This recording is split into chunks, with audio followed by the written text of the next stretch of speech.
You, sir. The answer to life's great mysteries. That man is Negrodamus. You, sir. The answer to life's great mysteries. That man is Negrodamus. You, sir. The answer to life's great mysteries. That man.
Welcome to the broadcast. This is a source of information on all things related to commercial appliances. Welcome all of you that are new to commercial and those of you well-versed in this industry of ours. Your host is Mike Reed, a technician who has been in the industry for 32 years, with his beginnings working in his family's appliance business based out of the western suburbs of Chicago. Get ready for a truly interactive broadcast.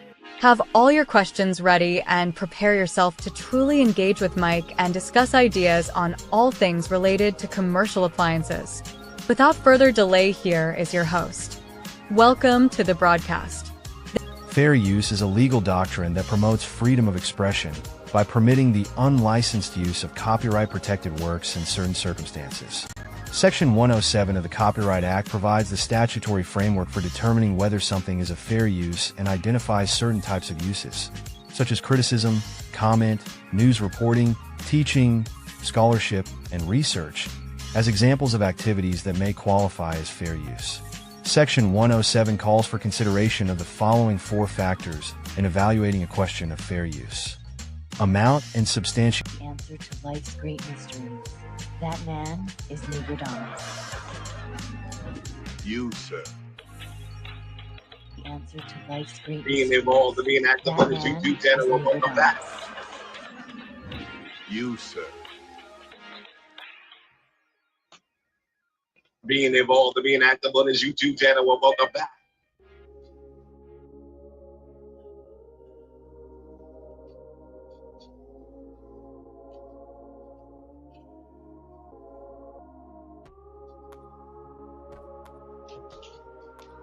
Welcome to the show. My name is Mike, and this is New to Commercial.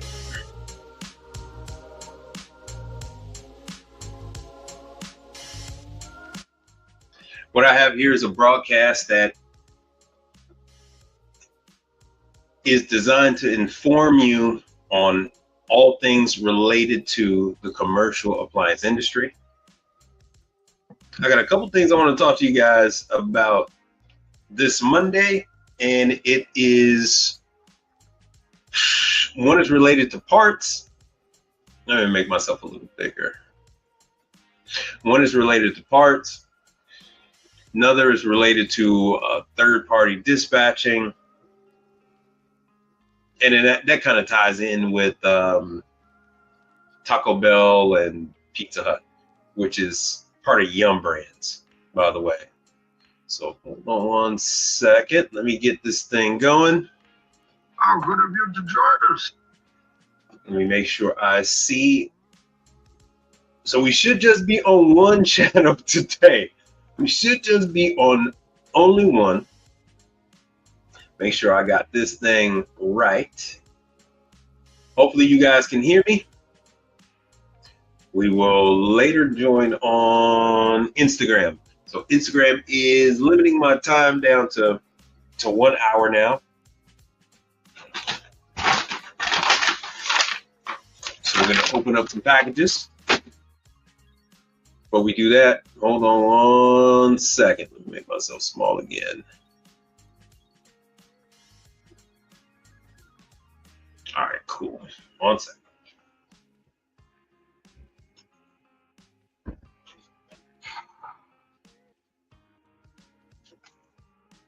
Oh, before we get into things,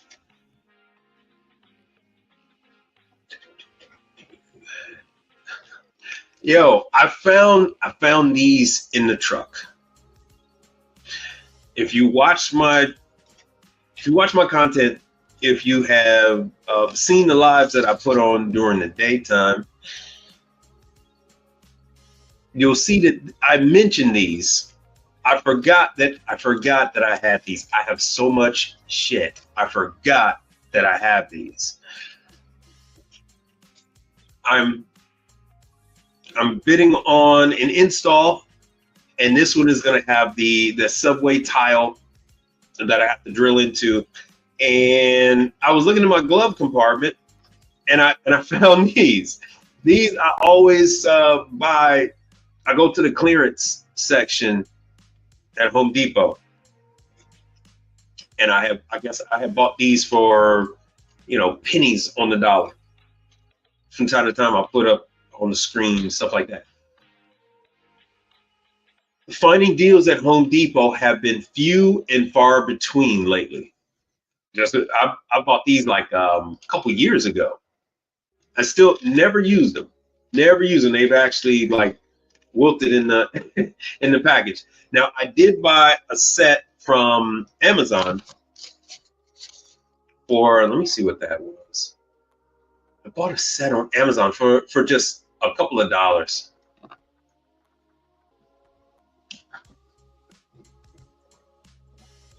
And you might say, like, what the hell do you need that for? Tile bits.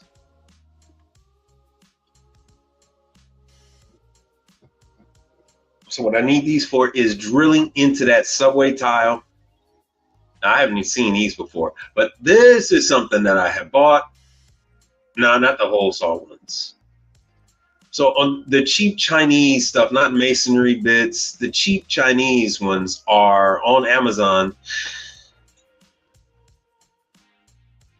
Carbide tip for glass and for tile. So you got all of these different ones that you can go ahead and use. See, this is 12 bucks. Let me see if I can make that a little bigger. So Amazon's got a bunch of these because I usually don't drill. I'm drilling into like stainless steel wall most of the time. And at other times it's going to be like some kind of drywall. And like once every like 3 years, I might have to do some work with that subway tile. And this is it. So I am set. Mine is for tile and natural stone bits. So I have the 3 that I need. And what I'm going to do with them, I have to drill into the wall and install. I have to install the dispensers for the dishwashers. So let me show you what that is.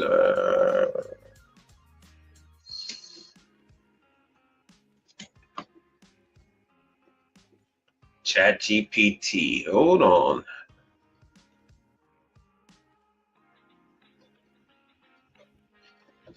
So currently, this is the brand I'm using.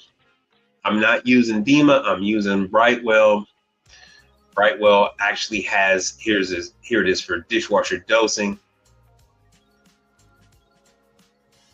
Brightwell has the most attractive pricing on these dosing machines for dishwashers.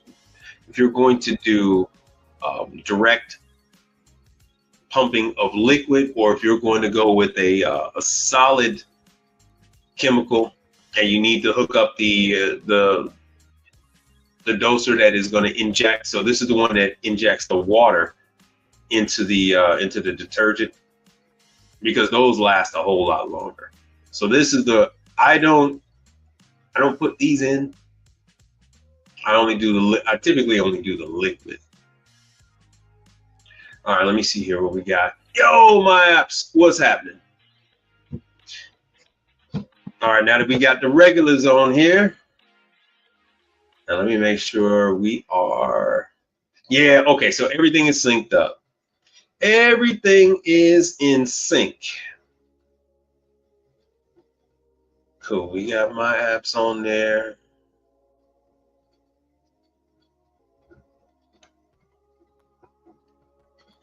All right, so we back at it. So anyway, this, as you can see right here, this must mount to the wall. Very rarely are you going to see them actually mounted to the dishwasher. These are usually mounted to the wall. And so I'm going to be doing that on that future install that I have yet to put in the damn pricing. But fun fact, I am the only independent in the Houston market that can actually do it for them. Everybody else is going to want them to sign up and use their chemicals. They're going to want to sign them up and make them sign a multi-year contract to use their chemicals. So like it or not, I'm what they got. How many people were watching the live today?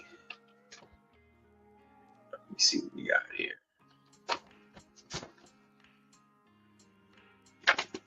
And my apps, are we good? Are we good with the sound?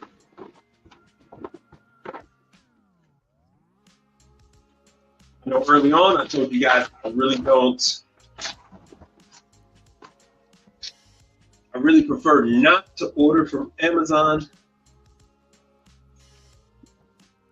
But what I've been finding is most of the stuff that I've been ordering from Amazon actually comes from the usual suspects. It's usually been coming from one of the two. Okay, good. I'm glad you can hear me. One of the two. But you had finished. Yeah.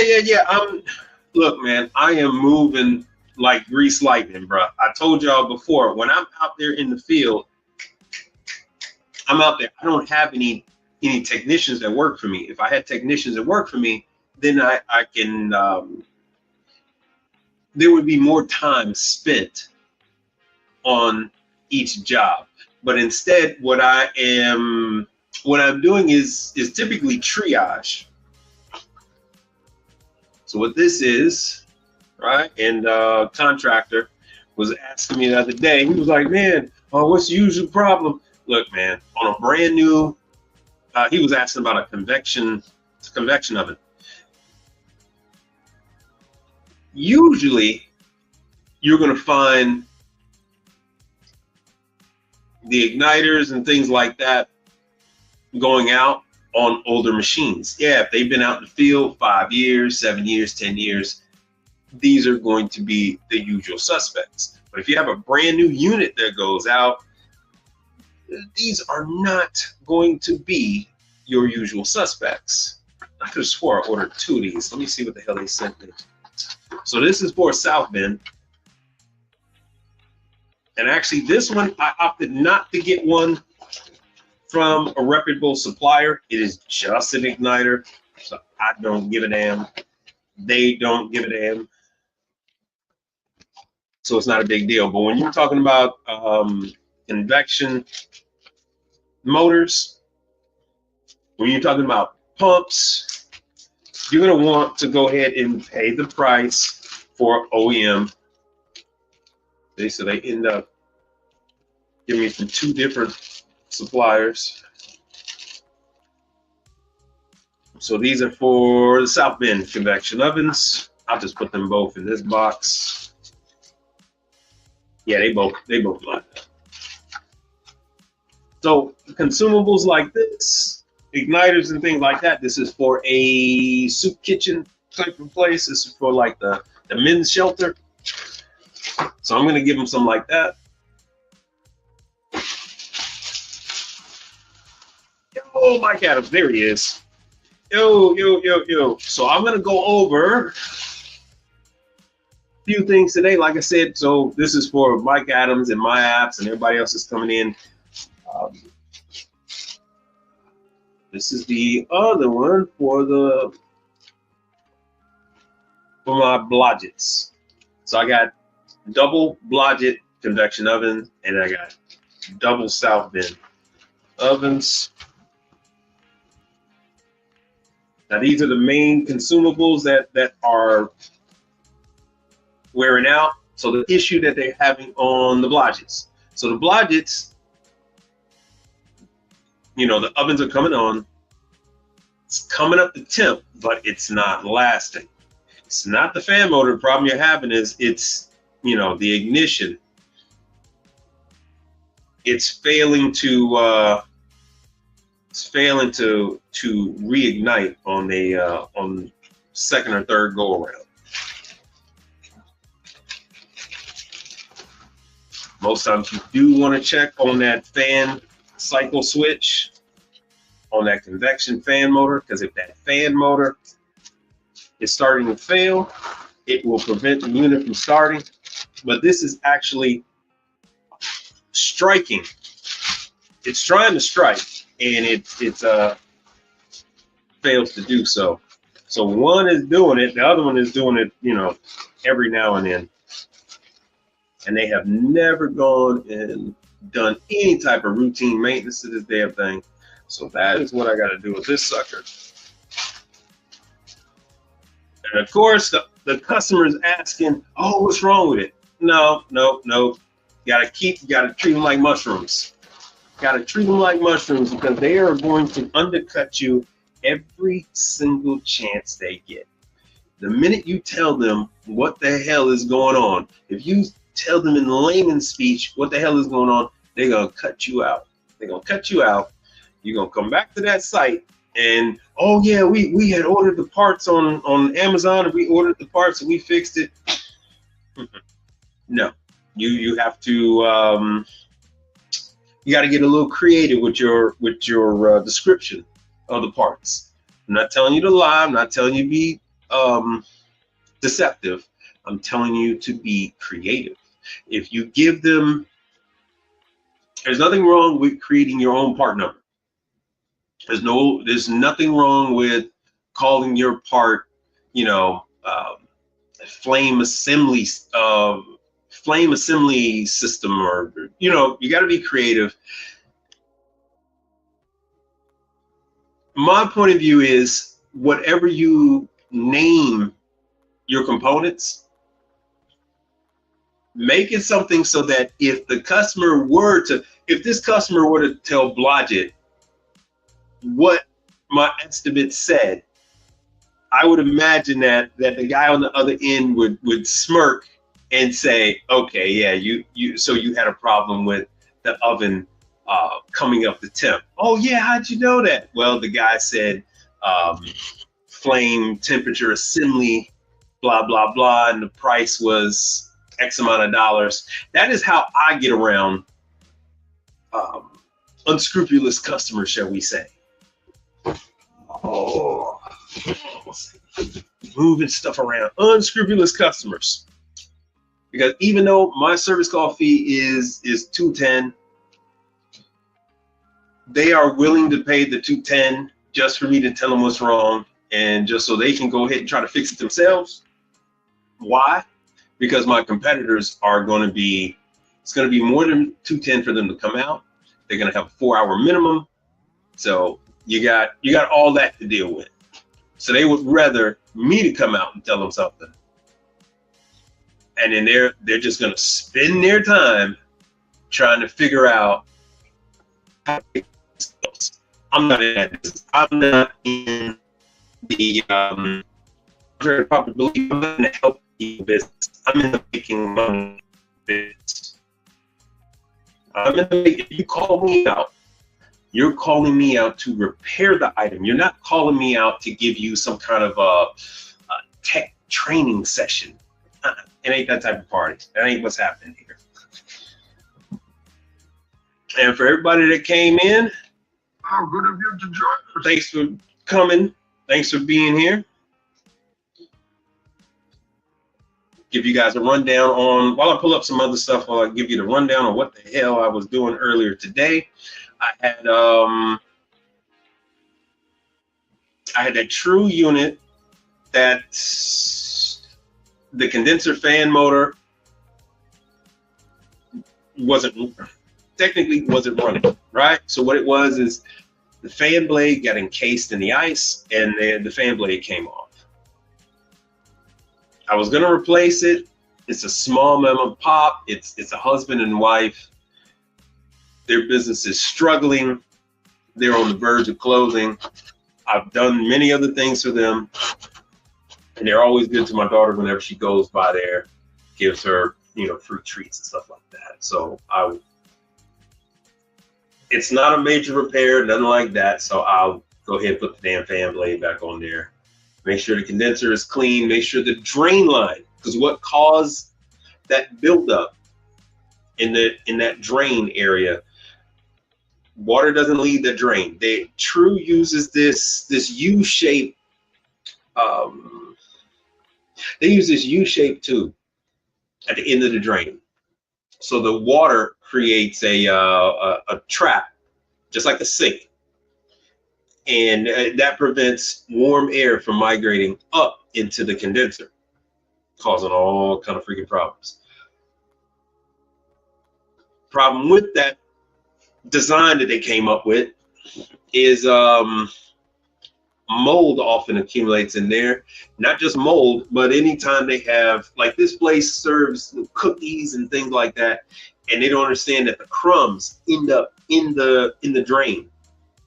I say, how the hell does that happen? It's like it floats around in the air when they're like opening up boxes, throwing stuff in there. It just happens, and the accumulation ends up in the drain, blocks up the drain.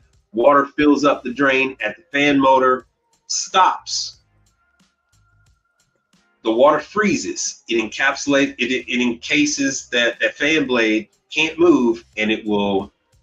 Now they're having them where the fan blade reverses, because that was the new R290 one, and it just spins the blade right off of there.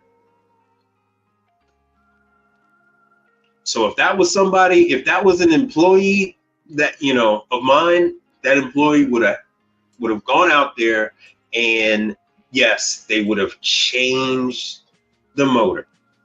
Yes, they would have put a new fan blade on there. Would corporate America tell their technicians to do that? 100% yes. They're not going to have them go over there and just put the fan blade back on. That is the difference between a small independent shop, mom and pop operation such as myself, and corporate America techs. Completely different, different situation. So I take care of my people. That all the ones you guys saw me do lives for today, I have been taking care of them for at least 5 to 7 years. The one where I did the evaporated fan motor, I've been taking care of them for 5 years. Now, you guys saw me also put R290 into a system today. That is only temporary. That system, the leak is so major, it is leaking out in 1 week's time. So I got to go in there and then find the leak on that system. So it has already had an evaporator put on there some time ago. I don't think that it is the evaporator that's leaking. I think it's a braze joint in there that's leaking, and I'm gonna have to go in there and correct it. So I will take care of that as soon as the kids go back to school. So until then, I'm just gassing it up and getting the hell, going back to it.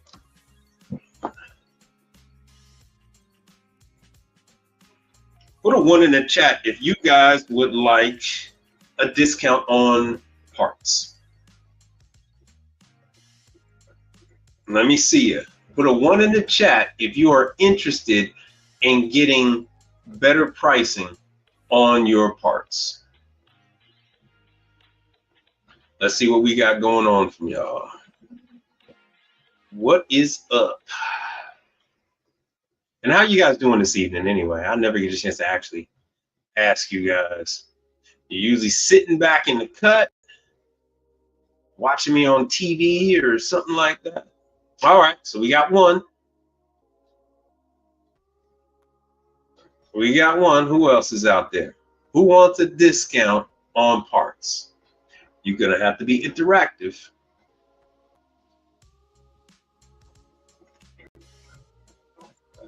Oh yeah, let me show you guys what I am using those drill. That's what I'm using the drill bits on to install these onto that tile. That's Brightwell down in, where the hell is Brightwell at? I know they're from the UK, but they have an office here in the United States. Was it Oklahoma or something like that? Spain, Germany, and the USA office. Where the hell is the USA office anyway?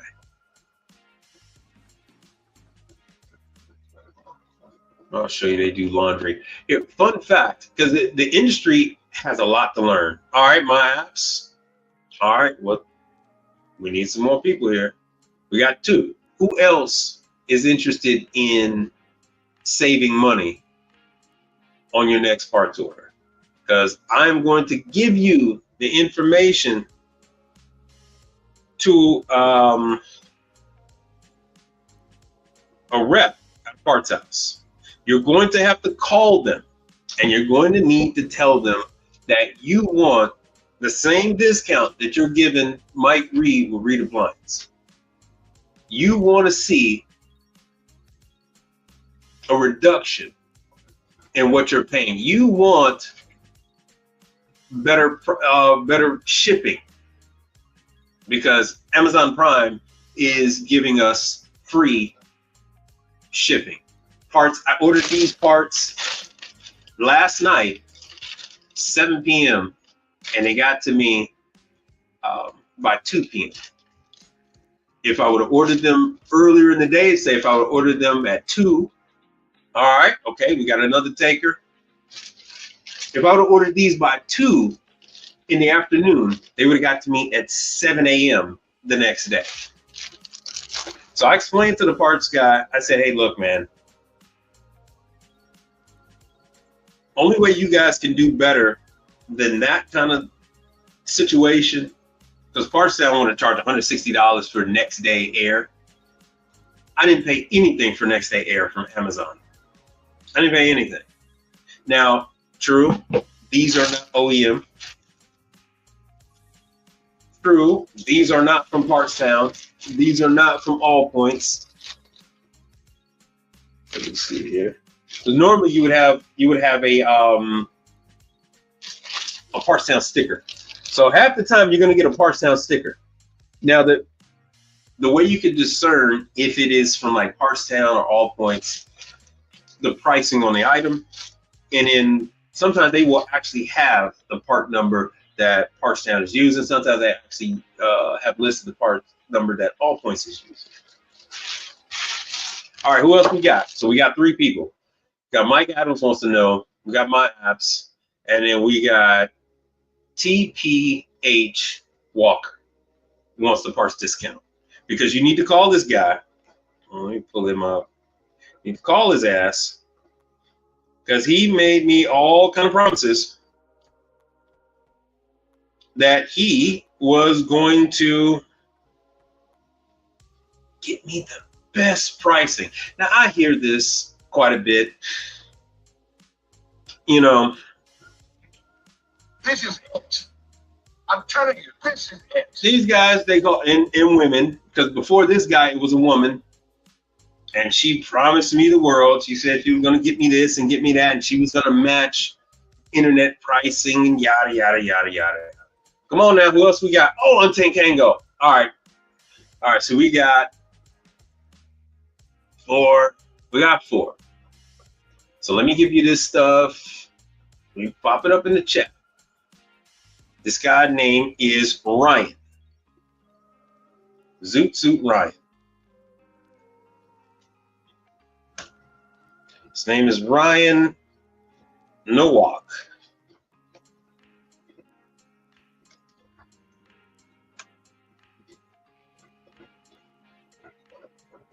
He is inside sales with Allpoints. His number, there you go. His number is good old Chicago number 224. This wasn't the area code when I still lived there. When I used to live in Chicago, there were, I think Chicago it only went up to four zip codes. So area code 224 434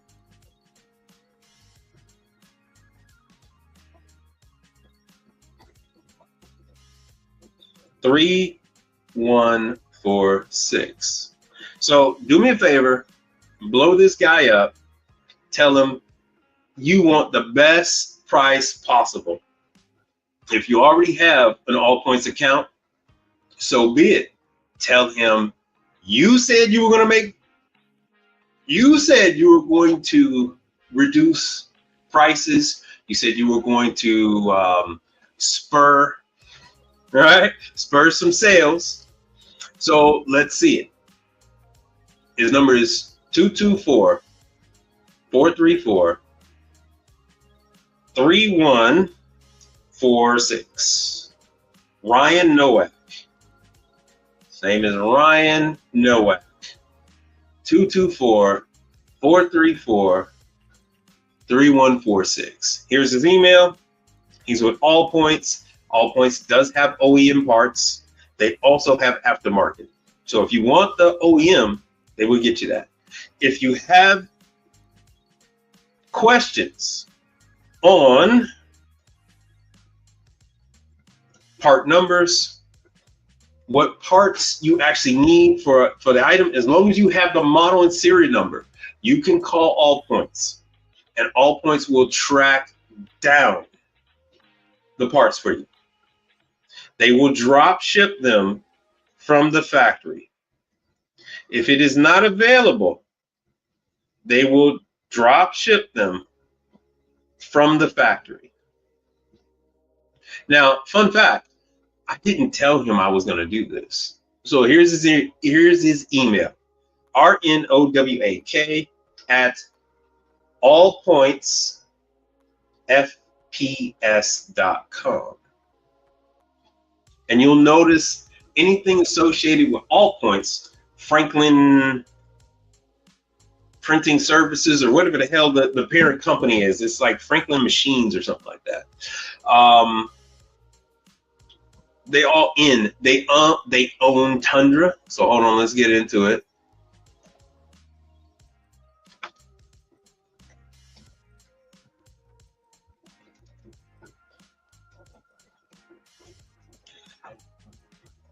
So most people aren't aware of this, but Allpoints, oh, there it is. So it's FMP, that's what it is. Excuse me, it's FMP. And let me see if I can go down to the bottom. So what they decided, what they promised me is that they are making things even across the board.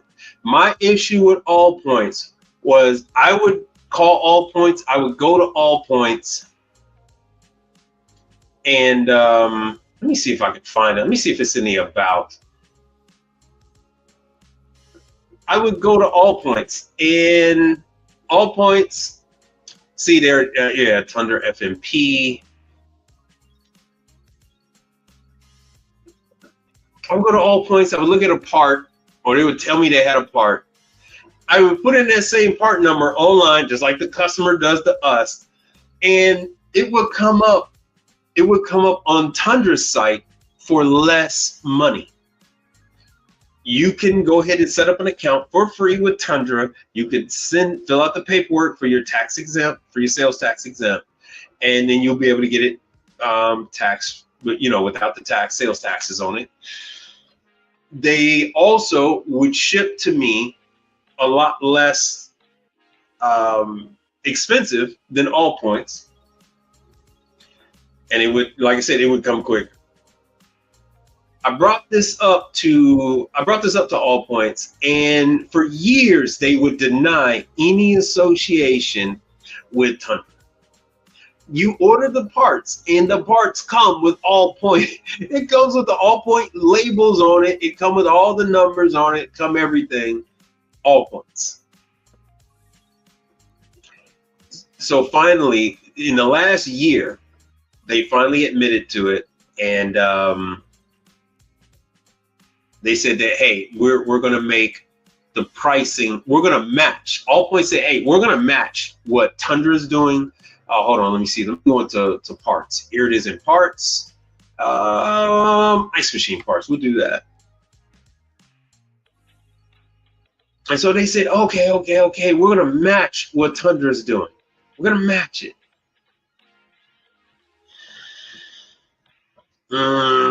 Scotsman. Let's see here. Manitowoc dump valve. Now this is the price. This is the price without. That's the price without me signing in. It's 93. And they say that's the SKU number.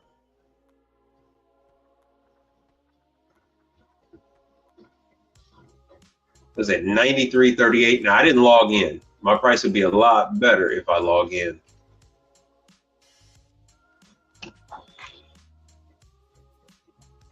Let's see what we got going on here.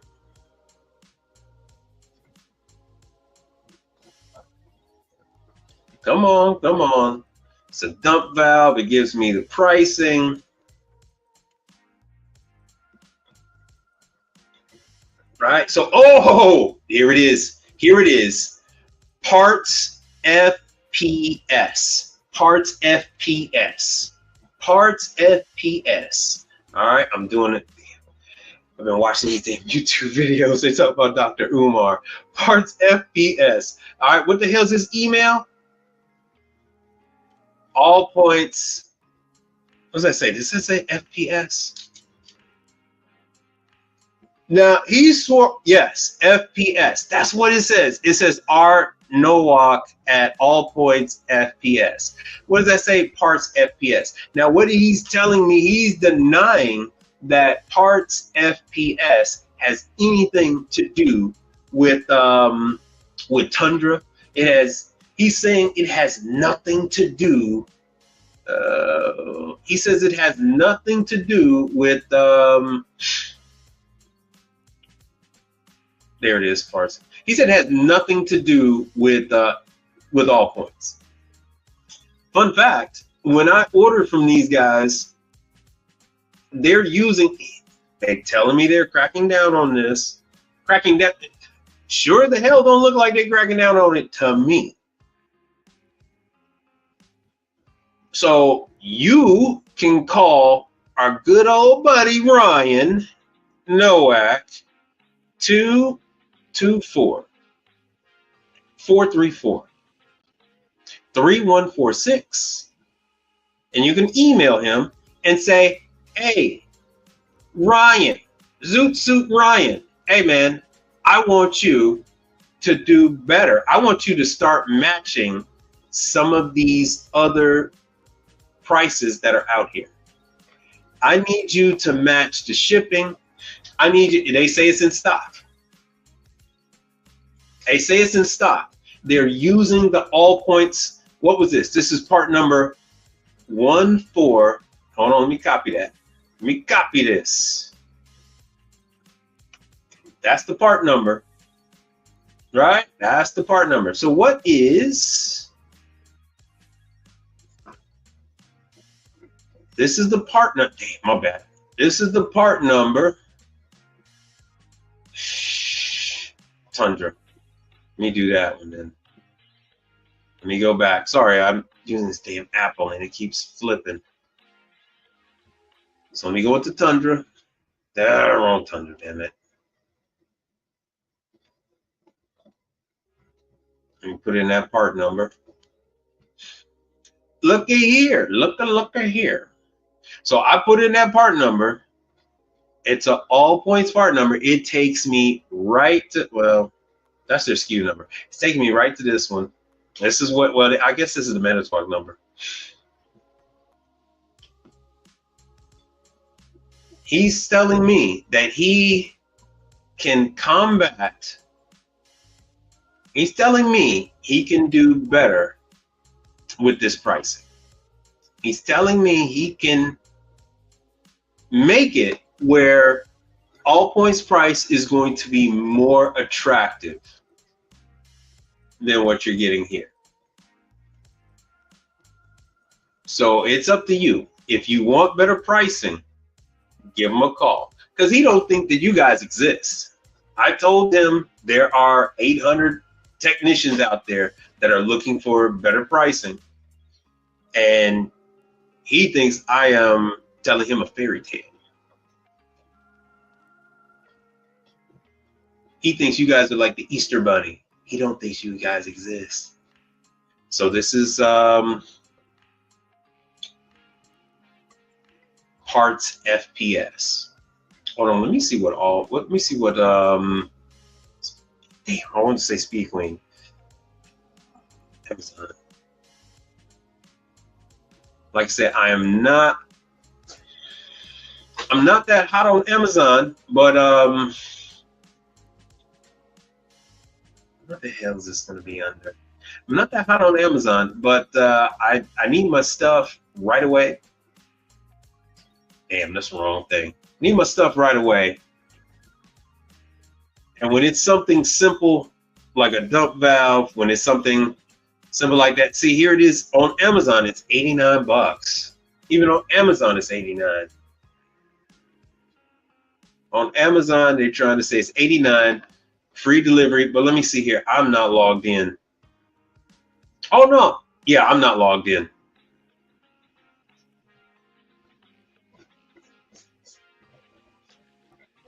Free delivery. Let me go into this and let me see what else they got. Oh, that says sponsored. Let me see who else got one.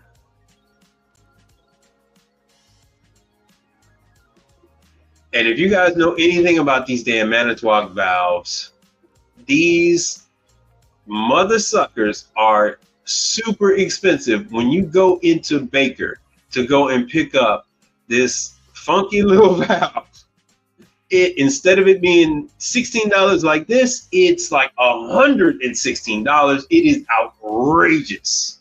And it comes in a universal kit. It's a universal kit. It goes and it fits like, I don't know, at least like 10 other different models, probably more, but I'll just say 10 to be safe. But hey, when it comes to a valve, something like this, I ordered these switches. It gets a little it's a little more dicey when it comes to these damn Harvest float switch, and this is for that damn indigo. This one should be for that little funky ass indigo. I hate that machine. I hate that machine.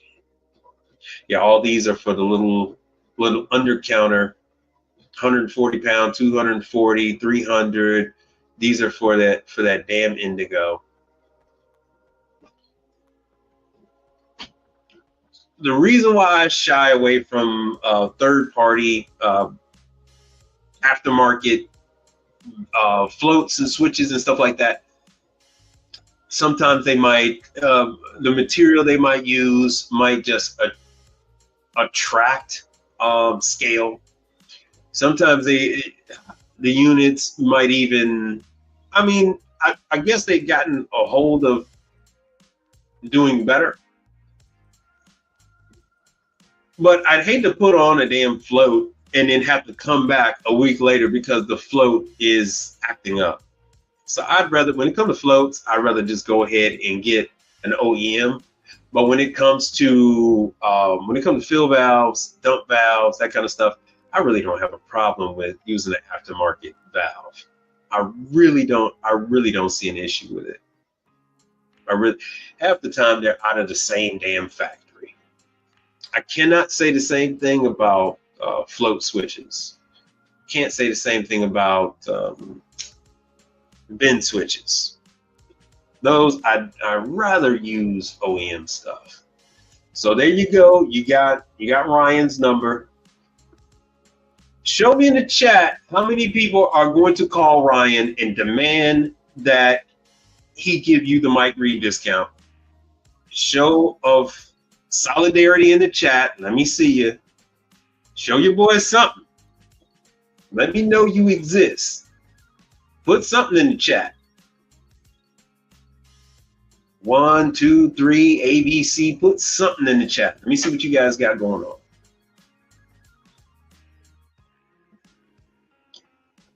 Now, moving on.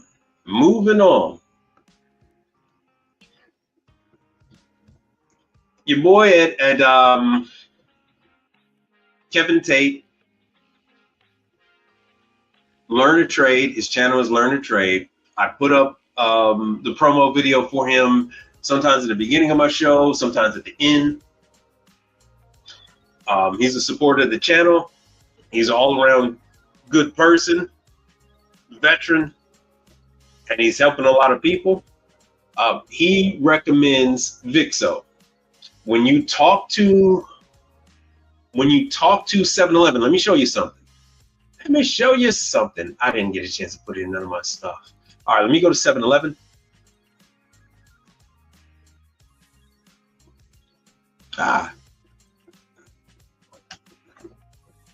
Let me show you something. You go to 7-Eleven. When you go to 7-Eleven and say you want to become a vendor, what 7-Eleven is going to send you is Vixo.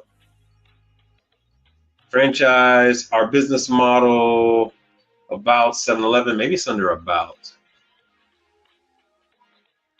And so this is going to tie in with Pizza Hut and Taco Bell. How many people have seen me go live from either Pizza? Well, no, you never see me go live from Taco Bell. How many people see me go live from Pizza Hut? Laredo Taco, there's the beverages, blah, blah, blah. No, we want U.S. presence. Community, let's see where it is. For media, for general questions. See, it's an action, media, business. Let me see, I guess it's gonna be business. For potential suppliers, yeah, it's under business. When you go down through here, Learn to Trade talks about it all the time. Let me see if I can find it. Franchising for veterans, our business model. Damn, they keep sending me in circles. Anyway, this thing has its own Vixo page. You go 7-Eleven.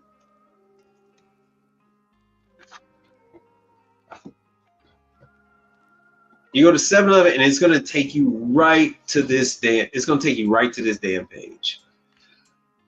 Now they're handling a lot more. Fun fact: I went to go do it. Oh, shit. I went to check up on Vixo and see what their latest and greatest is. They gave me a canned response, but funny thing happened. Out of the blue, I had a request for a Taco Bell service. How many of you guys have ever? Yo, Slipknot, what's happening? How many of you never seen you at Pizza Hut? Okay. What's the part number for the universal VAT fan? Which, okay, my apps. So it's gonna be, the part number is gonna be, damn, which ones did I show you? Every manufacturer of these fan motors is gonna have their own part number. When you go to the parts house, you need to, it isn't the part number that's important. It's matching the amperage, it's matching the rotation. So on that True unit, it was a clockwise motor.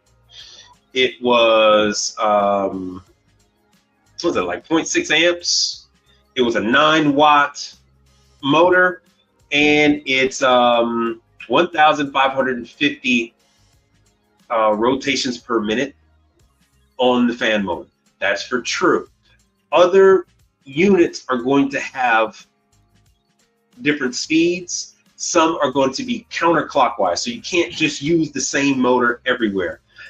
I mentioned before, I damn near take care of True from sun up to sundown, right? As you saw on that live, every refrigerator in that place was a True. Every refrigerator in that place was a True. I also do beverage air. That was the other live I did before I came on here. Those also use the same ones. Hold on, let me jump around. Let me jump around for you guys. All right. So you never seen me at Pizza Hut. That's on the live. So when I do a live, it'll be Pizza Hut. When I do live on location. All right, hold on. Let me go to the VIXO. Let me kill this one real quick. Hold on. Anyway, so I was, let me finish this up, my apps real quick. If you sign up with, I inquired with VIXO about current information, and then another company called me up. See, there it is with refrigeration services. Learn to Trade knows about this in and out. He deals with VIXO quite a bit. He told me that VIXO he told me this was happening. He said VIXO is basically taking over with this. VIXO tried to take over with the Starbucks. They failed spectacularly with trying to take over the Starbucks. They were the ones that had the free training on the espresso machine. That, oh God, it's Swiss, and I can't pronounce the damn name. Ordinarily, I could do that kind of stuff, but this one I can't. No one has been able to pass that damn test. So I haven't seen any of that, but refrigeration, hot side, all that kind of stuff. VIXO is, you know, general maintenance, commercial, and handyman. They got all that put together. Beverage, the other food service equipment. So I'll put that up. I inquired to ask them, you know, what the latest and greatest is with them, and they shot me a service request with Taco Bell. So VIXO is doing not all, but some Taco Bells. I believe VIXO is involved with some. All right, cool. Appreciate you, bro. Appreciate you for putting that out. VIXO is involved with some Pizza Hut.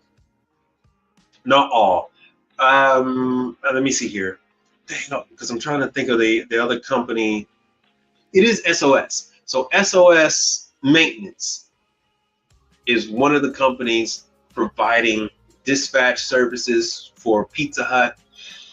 VIXO, it turns out, is providing some dispatch services for Pizza Hut. And that's when I went out to the retarder. These refrigeration units are called retarders. Is what they put the pizza dough in, and it allows the frozen dough to defrost and then thaw out. It like retards the whatever, but they are technically called retarders. I'm not calling anybody retarded. They are called retarders. Jimmy John's uses retarders.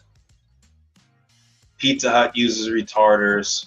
So a lot of pizza joints, anyone who's making fresh or using frozen dough will use a retarder. So this one is by McCall, and that's one that I took care of at well, trying to take care of at Pizza Hut.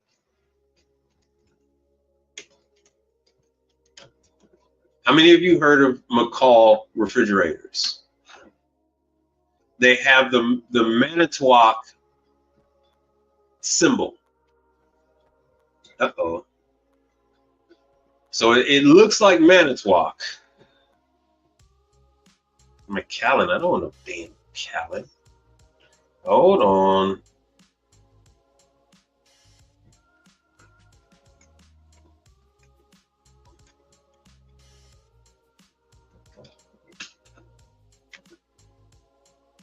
Maybe I should put McCall together.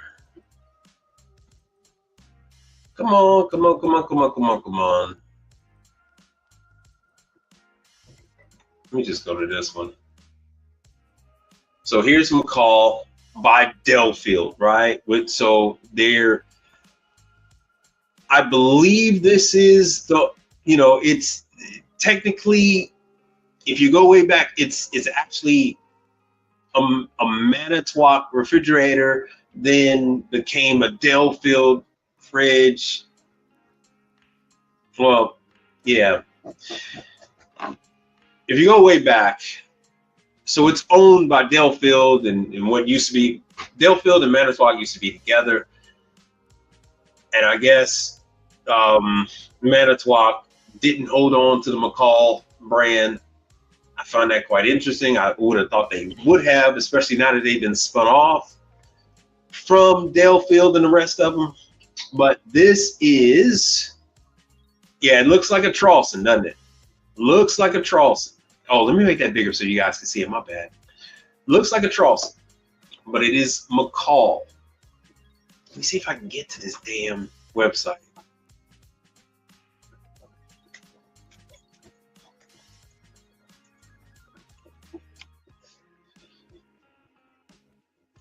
This one still, the one I'm looking at, it still uses 134A. Thankfully, I still got a ton of, why the hell they keep giving me, oh, shit. All right, Delafield.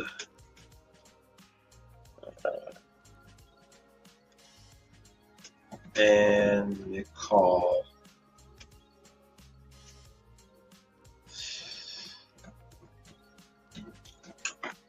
This is crazy. Whenever I'm looking up this thing directly, I can get right to the damn website. So here's a bunch of pictures of McCall units. Are these going to be, yeah, hell, these damn near look like they're in Pizza Huts. I think that, damn, I can't see. I think that is maybe a Pizza Hut.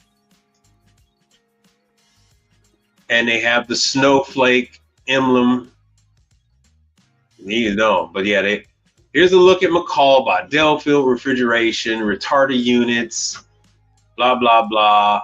Transition baked goods from high heat to safe. No, that's not right. It takes them from frozen to refrigerated.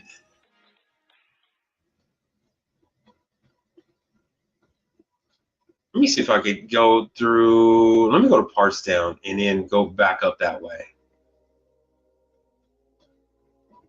Because I swear to you, I was just on, I swear to you, I was just on that damn website, man. How many of you have worked with McCall?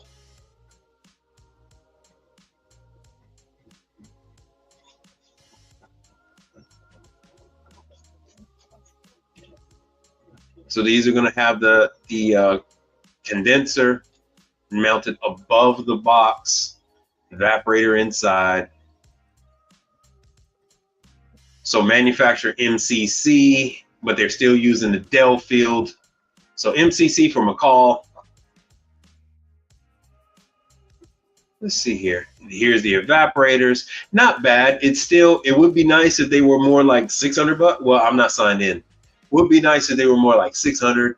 Would be great if they were 300. See, parts are in stock. And the one that's in the Pizza Hut, that one has a leaking evaporator.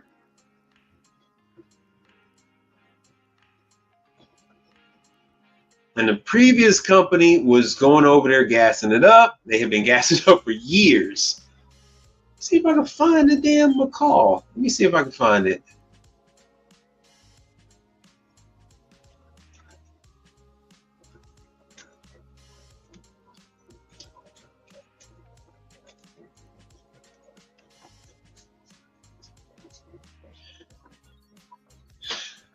And my apps, I'll get to your stuff in 1 sec. I'm locked in. I gotta get to this damn thing. I gotta find it real quick.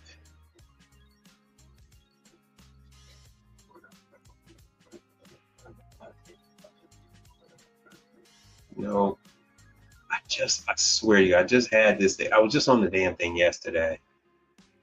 I was just in this damn thing yesterday. Delafield, the parent company, but I had to go and look this thing up, and that's how I found out it was still 134A, because I couldn't even find much of the information on this damn thing. Hold on, come on, man. Let me see. Delafield glass door part sales. Damn.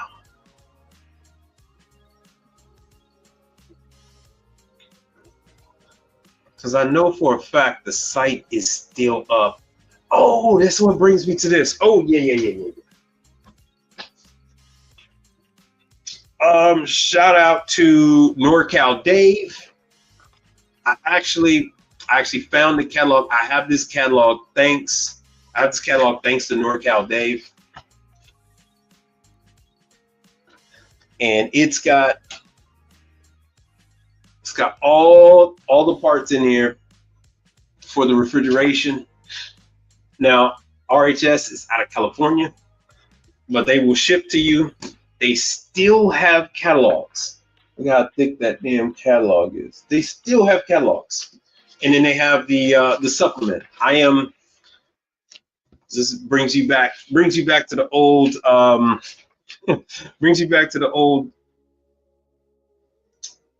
what's that, encyclopedia days, where they gave you the inserts to update. So this was the update. Mine is a little old, because I've been following NorCal Dave for years. But they have all the components that you need. All the components that you need. Oh yeah, there's all the pricing is old. But there's everything. I was looking through one of my closets and I found the book.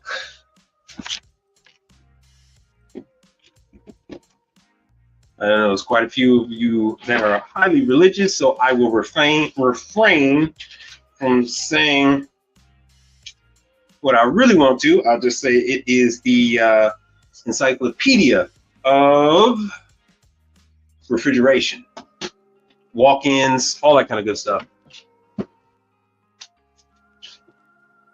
Oh, and they had to get this before I threw this damn thing back down there. Hold on, shit. Before I threw this damn thing back down there, the motors, condenser fan motors, Ehrlich.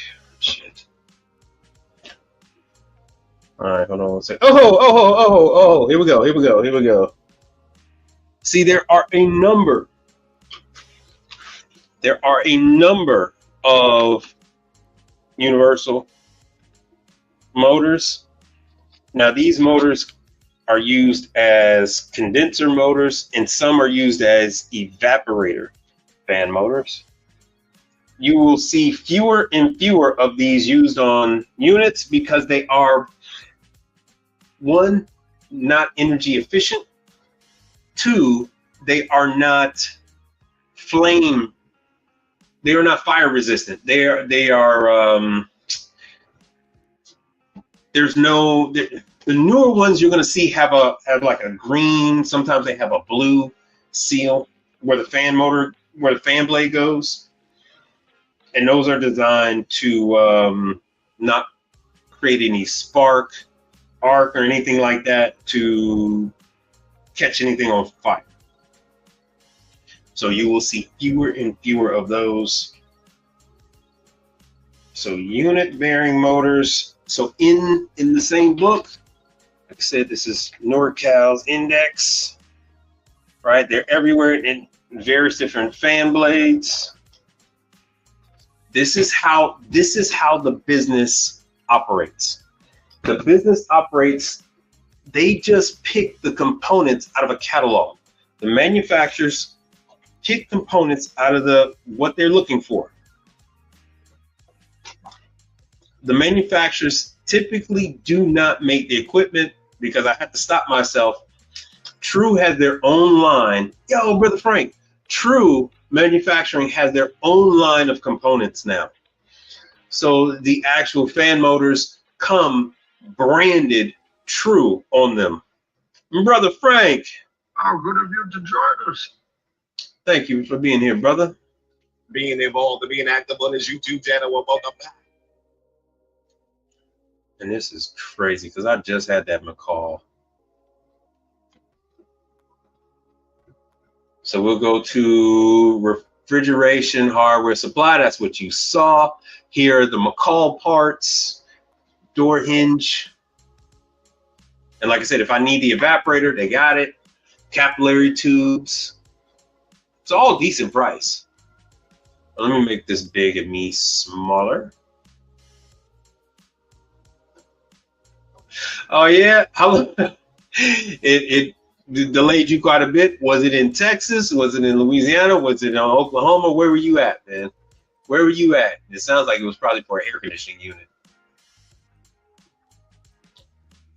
Hot gas condensate loops for McCall units. So you could still get parts for McCall. I keep trying to, oh, here we go. Rotation clockwise and counterclockwise. Boom, there we go. There we go. So, woohoo! If you go to OEM, you're looking at $132.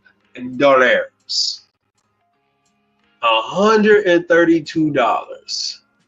Ooh. Now I selected clockwise. The damn thing didn't let me do counterclockwise. And then so we can change the wattage too to 6 watts. And that's what I was dealing with. Woo. And this is counterclockwise. So McCall doesn't even use clockwise. All they're using is counterclockwise. Is that because I could have swore I selected? No? All right, let me take that off. Yeah. So McCall doesn't use clockwise. McCall is only, let's see if we can update this.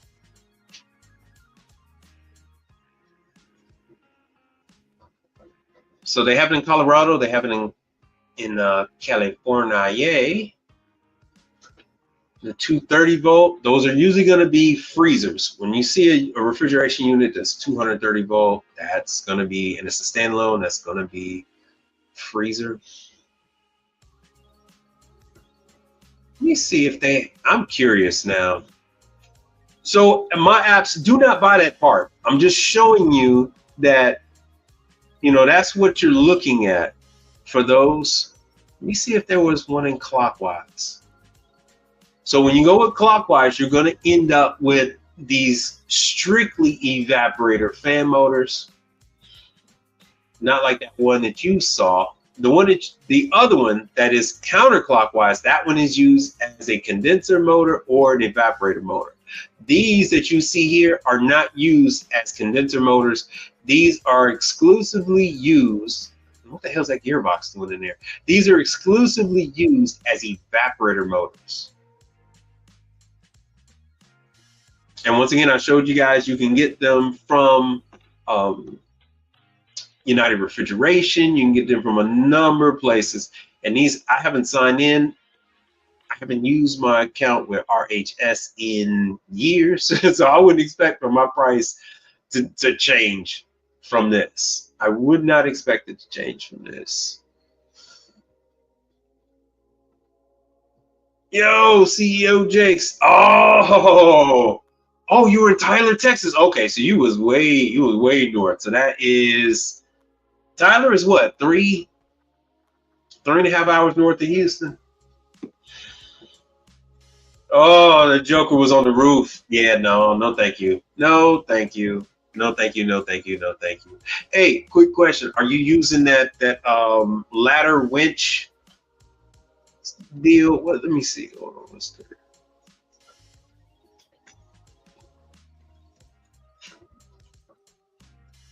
Let me see here. Are you using this? CEO Jakes. How good of you to join us. Oh, you know what? Well, I got you on here.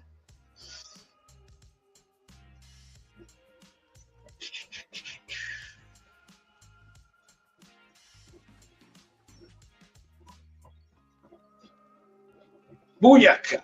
All right. Gotcha. All right, there you go.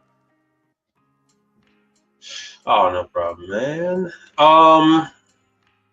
So I'll jump into here are the, no, not these. I've never seen these before. This is with solar panels. They have another hoist that is sketchy as hell, man. Dude, that thing looks, when you use it, it looks, let me see, HVACR ladder hoist. That sucker, it looks scary. Yeah, I know it's a good tool, but bro, the way you gotta use it, you're like dangling your body over the damn ladder crane. Dangling your body over the side of the, no, not this one. Not this one. This one attaches to the top of the ladder, and then you gotta dangle the damn ladder away from the building while your body is on the building, and then between the building and the ladder, you're bringing up the compressor. Yeah, good luck on that. I'm done with looking for that one, but let me go and bring this thing back. United, let me see here. Universal evaporator, fan motor, clockwise 115 RPM. And let's see what we got. Let's see what we got here. Every unit. I don't want no damn Amazon. Oh, see, it automatically went with 9. Now there, you do have ones with lower wattages. I think like you saw with the one for McCall, they were using 6. Fastco. Okay, Fastco is a very good. So let me use Fastco. And see, that one is Supco, Fastco. Let's see here. Yep, United Refrigeration. So Fastco is a major brand name. Fastco makes the, let me make myself big. Fastco makes the motors for deep fryers. Fastco makes refrigeration motors. They make a ton of motors. Like they are the top. So here it is that, yeah. So like for beverage air, look, man, this is crazy. $322. Oh damn, my bad. $322 when you could go ahead and put on a Fastco motor, who probably made this damn motor anyway, that's got the same specs. So I have the same motor, and I think I paid $15 or $20 for my motor, and United Refrigeration wants, Beverger is a unit that had the leak. That was the last one I did before I came on live here. These are the same numbers, 9 watt, 1,550 RPM, rotations per minute, $322. That's a little much. It's a little much. It's a little much. There's the Fascos. Now URI have their own brand. I think it is RP. I think it is IRP. Hold on a second. So I got to do motors and accessories. I need to select, yeah, you guys can see that. I need to select, yep, 1550. I need to select vendor name. So let me go with okay, good. So here are the names. Packard. I go with Packard. Oh, good Lord. Good God. Jesus. So no one else. So now you can see why I go with some universals. $447. So this is good to go with to tell the customer, all right, here's a Packard, a universal Packard, $195. These things used to be $38 back in the day. This is the electronic, this is the ECM motor. This is the one that will be, it could vary the voltage, it can vary the RPM, and it's $324. See, that's why it says 6 to 12 watts, because it will go from 6 to 12, and that will control the speed of the motor.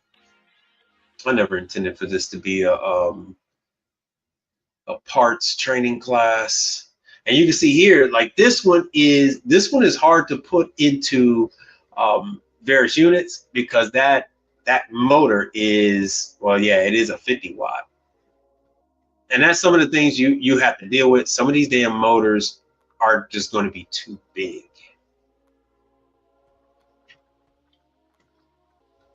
Good. All right, so $94, 9 watt, 115 volt, 1550. It's clockwise.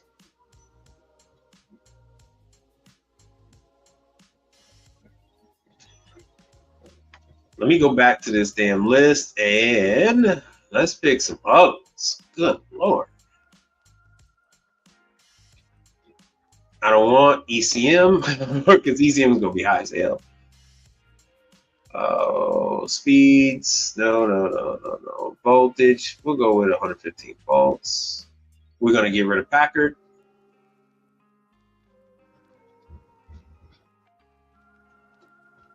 Man, these motors used to be like 15 to 30 bucks. So depending on where you go, you're going to find Mars. Mars makes universal motors, and technically they're not universal, they're just motors, and you need to match up the specs on the motor with the specs that of the unit that you are working with. If you were to go, each one of these brands has a catalog as thick as the one I was showing you for refrigeration, RHS. RRP has a catalog that thick. Packard has one that thick. Fasco has one that thick, because they are the OEM supplier for all these different ones. Now Mars specialized in being a universal. And there's even one that's called Rescue. Let's see here. But I guess it's time to move on. You guys get the idea. Yeah. Right. Yeah, I know that ladder thing is a really good tool, but it's a little sketchy.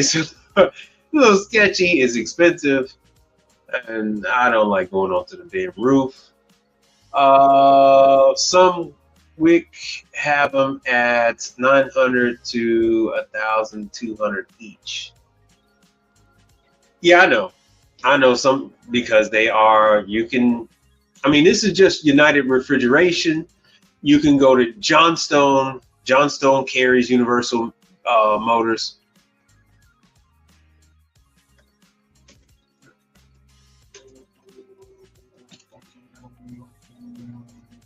And pretty soon I'm gonna have to get into excuse me. Pretty soon I'm gonna have to get into the new training schedules on the laundry side. They're rolling out with the meet and greets and the 1-day training classes for Dexter Laundry and Laundry Lux, Electrolux, Wasco-Mat. So let me see here.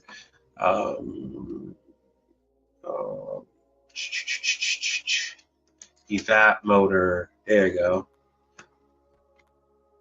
Boom. So that was even called rescue motor. Replacement for evaporator motor. Now this is not going to give me a price, but just know that these are. See, I'd have to sign in to get the damn price.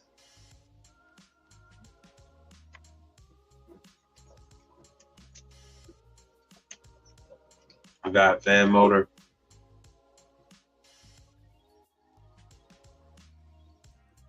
I don't know what. Oh, it's saying I hit my limit. I need to go to a different browser. That's why. No. I don't want none of that. Fasto. Anyway, screw that. We reached the limit on that. How many people want me to get back into top?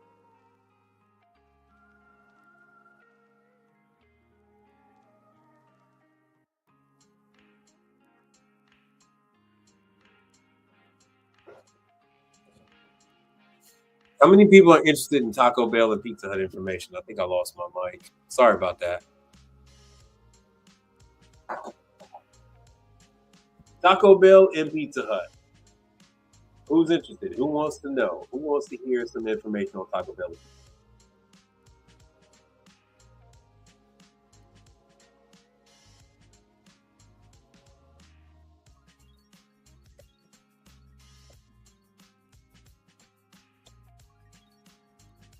Financial news. 25.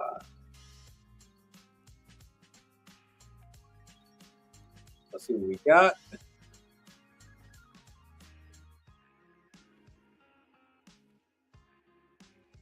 Right. Okay. So sales are down. Okay, good. And David's like, hey, man, that's what I came here for. Damn all the rest of that stuff. I don't give a damn about no damn rescue motors. I want to know about Pizza Hut and I want to know about Pizza Hut and Taco Bell, damn it. So, if you want it, David, if you want information on if you want to get calls for Taco Bell, like I said, you can contact Vixo. Just send in your information.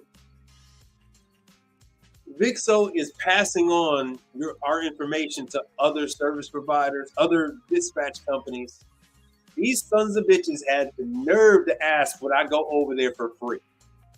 I told them, hell no, I'm not going over there for free. Hell, difference. Oh, it's only 30 minutes away. I don't give a damn if it's 30 minutes away. I ain't going over there for free. So, hey, David, this is going to vary from market to market, from owner to owner, because these locations have franchisees that own, like, they don't just own one store, they'll own a dozen, 3 dozen, 4 dozen locations. Sometimes they will hire their own people, other times they'll outsource. Yet and still, Taco Bell and Pizza Hut, the franchisor, will have to take possession of these facilities, of these locations, and then they'll have to run them themselves until they can turn the store around and then sell it to someone else. When this turns out to be the case, when these guys are in trouble, they turn to these third-party companies. They turn to Vixo, and the other lady said it was, give me some bullshit name. Hold on a second. Let me call these people. Blah blah blah blah blah. You guys want the number? You guys want the number that this lady gave me? Would you like the number to the dispatcher that called me today? I'm gonna need to see more than 5 people, because I got 1, 2, 3, 4. I got at least 5 people answering in the chat. I want to see more than 5 people. I see more than 5 people. I'm just gonna put out. I'll give you her number, and you can call her directly. What is it? Got it. So let's see if we can get more than 5 people to respond in the chat. Yeah, I figured. I figured as much. So that's 1. Not that they want me to run free calls. Well, hey, I turned it down. Now, because I turned it down, before I turned it down, all right, so that's 2. Before I turned it down, I made sure to ask, what was the location? I made sure to ask. All right, so that's 3. I made sure to ask, what was the location? What was the store number? All that good stuff. What was the issue? What was the problem? Now, I have the information, and just like some of you have seen, I will just go to the location. I'll go to the location without them, without this service company. And then I will go and talk to the manager directly and say, hey, I'm here to take a look at it. Do you want me to, if you can give my information to, to corporate, to whoever, handles payroll, and not payroll, but whoever's going to handle the ticket, that will get you in. Because sometimes these owners, they will fall out with the local big time company. Even in, like, I'm in the 4th largest city, I can't stress that enough. It comes down to like 3 major companies that will actually, be the go-to for somebody like Pizza Hut, will be the actual go-to for somebody like Taco Bell. And now you have the introduction you need to put your hat in the ring. So now you have gone, shit, we've slowed down. I guess you guys don't want to know. I guess you don't want the number. You don't want the number, I guess. Because, all right, so David kicked it off. So David is 1. Matt is 2. CEO Jakes is 3. So we only got 3. We need 3 more. I got the girl's number right here. I'm going to put it in the chat. I only got 3. Mike Adams, so that's 4. Because, yeah, Mike, there's Hot Side. Because I know you're not a refrigeration guy. But Domino's, Taco Bell, Pizza Hut, guess what? They got Hot Side equipment. So we're at 4. We are at 4. And then you know what? Let me see if I can call. Let me see if I can call from here. Is there no one else? I guess you guys aren't interested. I guess you guys don't want them. All right, let me see what I can do here. What if I can call from my Google Voice from here? I never tried it.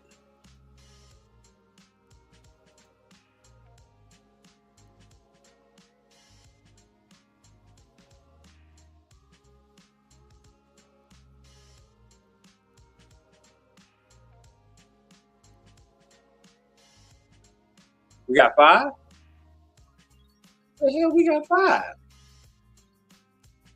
No. Dave, no. So this is the thing. So you kicked it off. My apps didn't kick it off. That was a previous one. So we got 1. That's you. You kicked it off. 1, 2, 3, 4. That's 4. Right. That's 4. That's 4. We supposed to now. We're short. We short. We are short. All right, hold on one second. Let me see.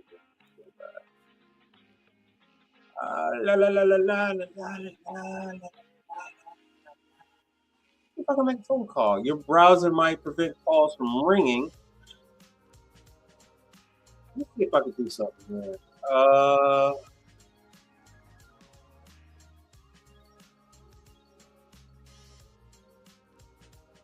on, let me do this.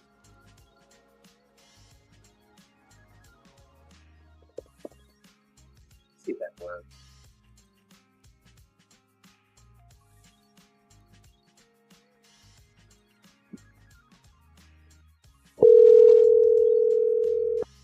Okay, yes, it does work.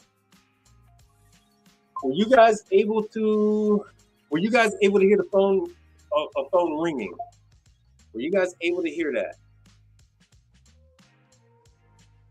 So 1, 2, 3, and then 4. Slacking. I'm ready to call her. She's not going to answer. She called me earlier, but at least we'll have the name. We'll have all that other good stuff. Hold on one second. Let me cancel some of these.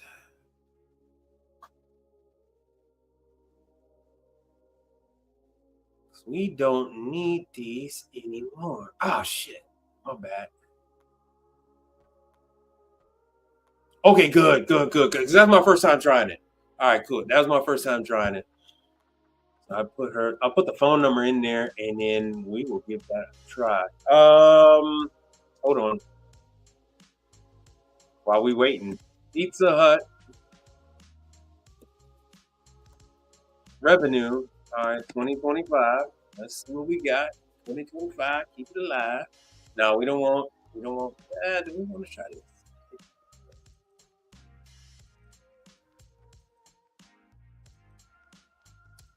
Pizza Hut revenue is $7.5 billion.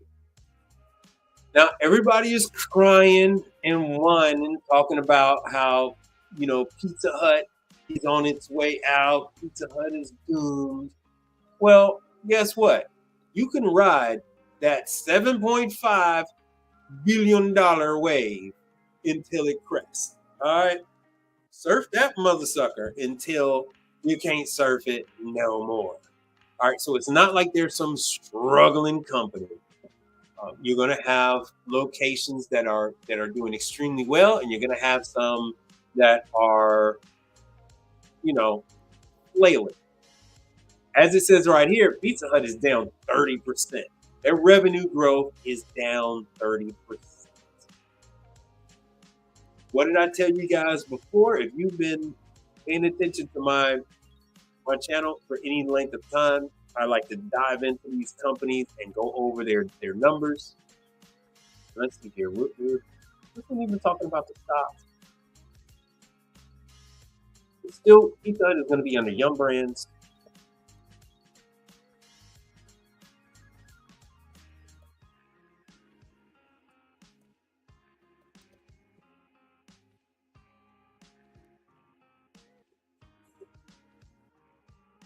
All right, let's see what we got here.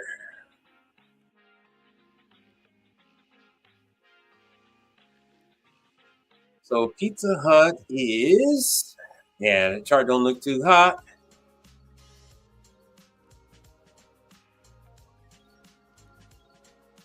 So they opened at $1.40, well, at $141 a share. Let's see what the close at. So it's not, I didn't do much. The year low is $122 a share, with the high being $163.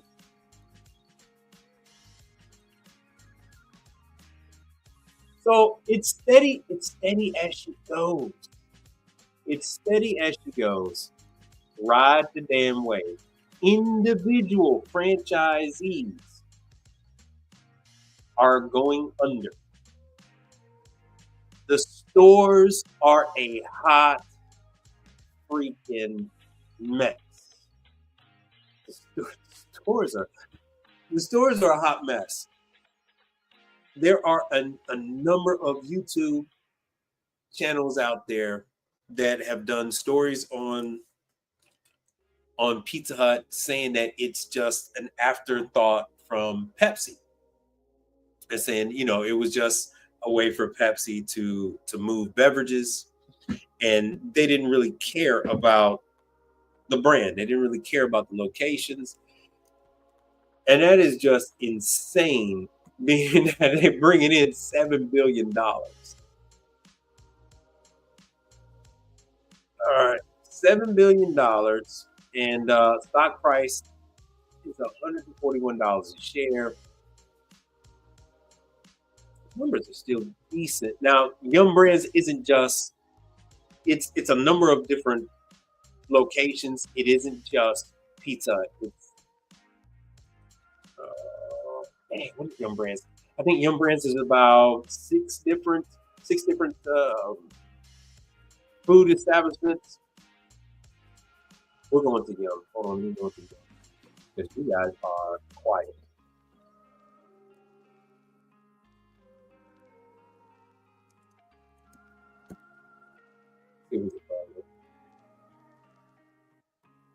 Yum, the official site.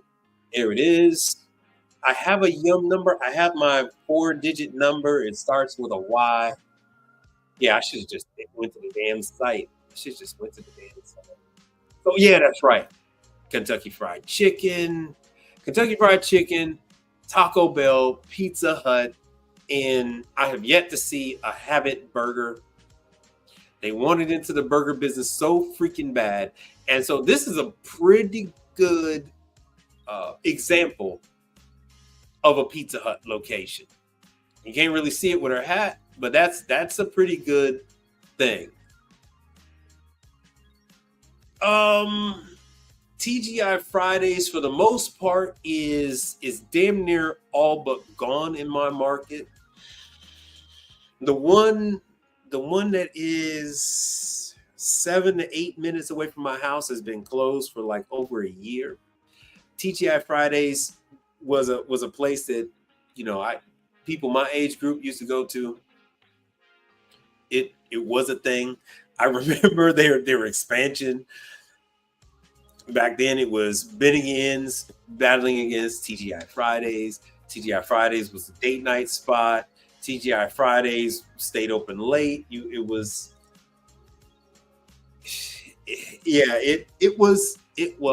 a decent place to go to. It was a place people used to go to for lunch when you were in corporate America, when you were working in the suburbs. You would go to TGI Fridays. They did real well when I remember when the Jack Daniels thing came out, and it was like supposed to be a temporary thing, but Jack Daniels did so well, that flavor profile did so well, it took over the entire menu, and they never did take it away. They never did take the damn thing off. Anyway, so like I said before, boom, for Yum Brands, which is Taco Bell, this is Pizza Hut, it's KFC, and KFC is in their franchisees are dropping like flies too. So you're talking about 1,500 different business owners that you could deal with. 61,000. Now this is not just the US. I believe this is like worldwide, but 61,000 locations. Yeah, it's worldwide. 155 countries. So yeah, Canada, that's what it's all about. That's you too. So you can stop asking me. KFC, Taco Bell, Pizza Hut, and Habit Burger. Anybody ever seen a Habit Burger location? I've never seen one. I don't even know where the hell they're located. But here in Houston, one of the KFC owners refused to pay their franchise fees, and then Yum Brands shut them down. They shut down roughly about this isn't the exact number, but somewhere between 10 and 15 locations from that one guy. Pizza Hut shut down. This was a few years ago. They had shut down. Fun story. They had shut down about a dozen of this one guy's Pizza Hut locations. He turned around and then he invested his money into Starbucks. And then guess who started working for him? This guy. This freaking guy. It took the employees to tell me that, oh yeah, he used to own pizza. And I put it together. I was like, oh, what's that? He paid me. He paid me with a credit card, but I didn't like him. He was a weird guy. Younger than you would expect. I thought he tried to sun me. Dude, you can't. We're damn near the same age. I was born in 1976. Motherfucker, you ain't sunning me. It's like, oh, my kids are 30. Like, so what? I could have kids that are 30. What the fuck does that mean? Oh, we have one left. Bennigan's, Ruby Tuesdays, Chili's, and Applebee's all gone. Not Chili's and Applebee's are still in the Houston market. Next to the Fridays up the street from my house, the Applebee's still exists. There's a Chili's 2 minutes from my house. And the fun fact, the Chili's is packed.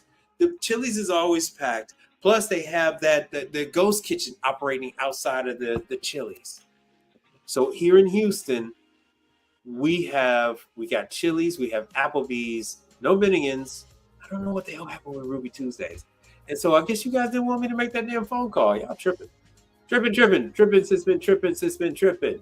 I don't know what to say about y'all. But I wanted to give y'all the freaking phone number.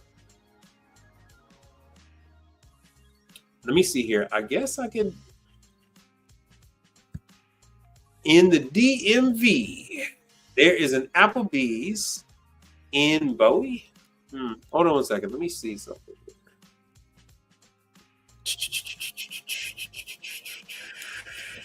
No, I know for a fact we got Applebee's. Hold on.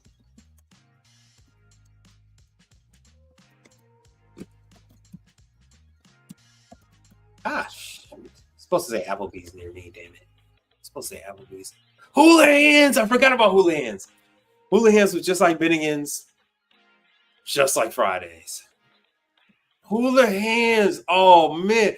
I haven't heard Houlihan's mentioned in a long time. Houlihan's. Oh, in Chicago, Bennigan's had a location right off of Michigan Avenue. They had a location at the one off of Michigan Avenue. It used to be open until like, what was it, like Michigan? What was it, like 1 or 2 a.m.? Man, that was the date night spot too. Yeah, we got Applebee's. We still got Applebee's. I don't know. I don't even live on this side of town. Everything still tried to tell me that side of town. Yeah, we got a number of Applebee's, bro. See, there's the Applebee's. Number of Applebee's in Houston. Number of Applebee's. I have not gone to Applebee's and given them my information. Fun fact, I haven't even gone to Denny's and given them my information. And I do work in Denny's. Denny's will have Oshizaki ice machines. Denny's, if you saw the live that I put on a couple of weeks ago, they also are using Continental. They have their choice of what equipment to use, and they're, so sometimes.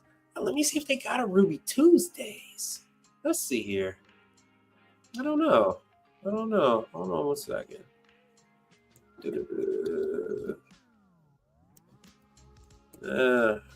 Ruby.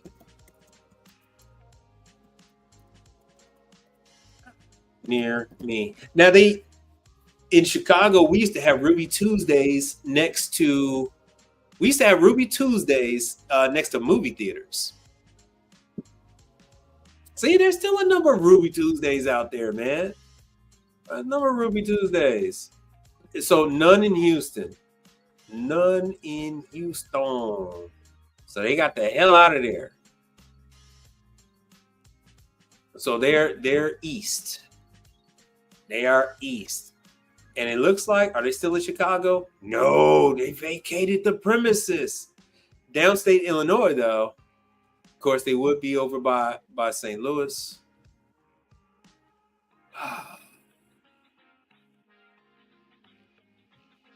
O'Fallon. Oh, so True.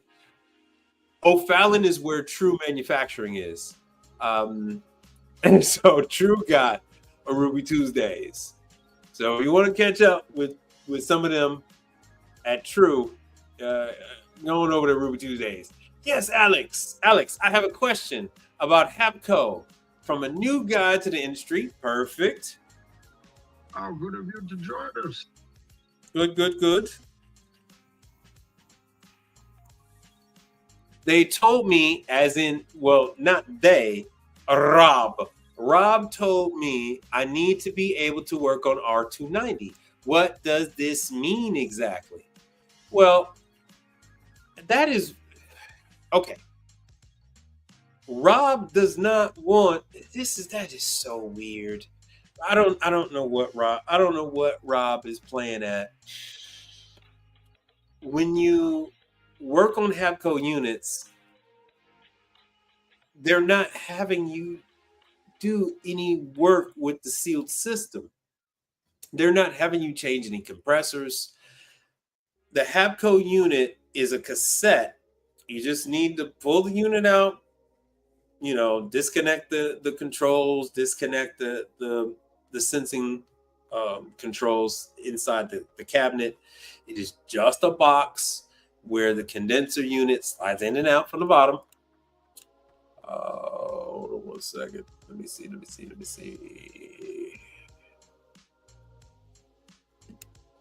I had to refrain from some of the things that I really want to say because we have the wives. Now, hey, fun fact, Hapco takes 30 days to pay. Hapco takes 30 days to pay. Just so you know, Hapco takes 30 days to pay. That's the one thing I don't like about Hapco. So they're a very needy company. They want you out there within 24 hours. They're sending the parts next day air. So let me see here. Let me see if I can do what does service have. La.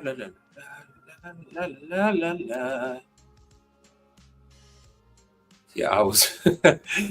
Yeah, boom. So here it is.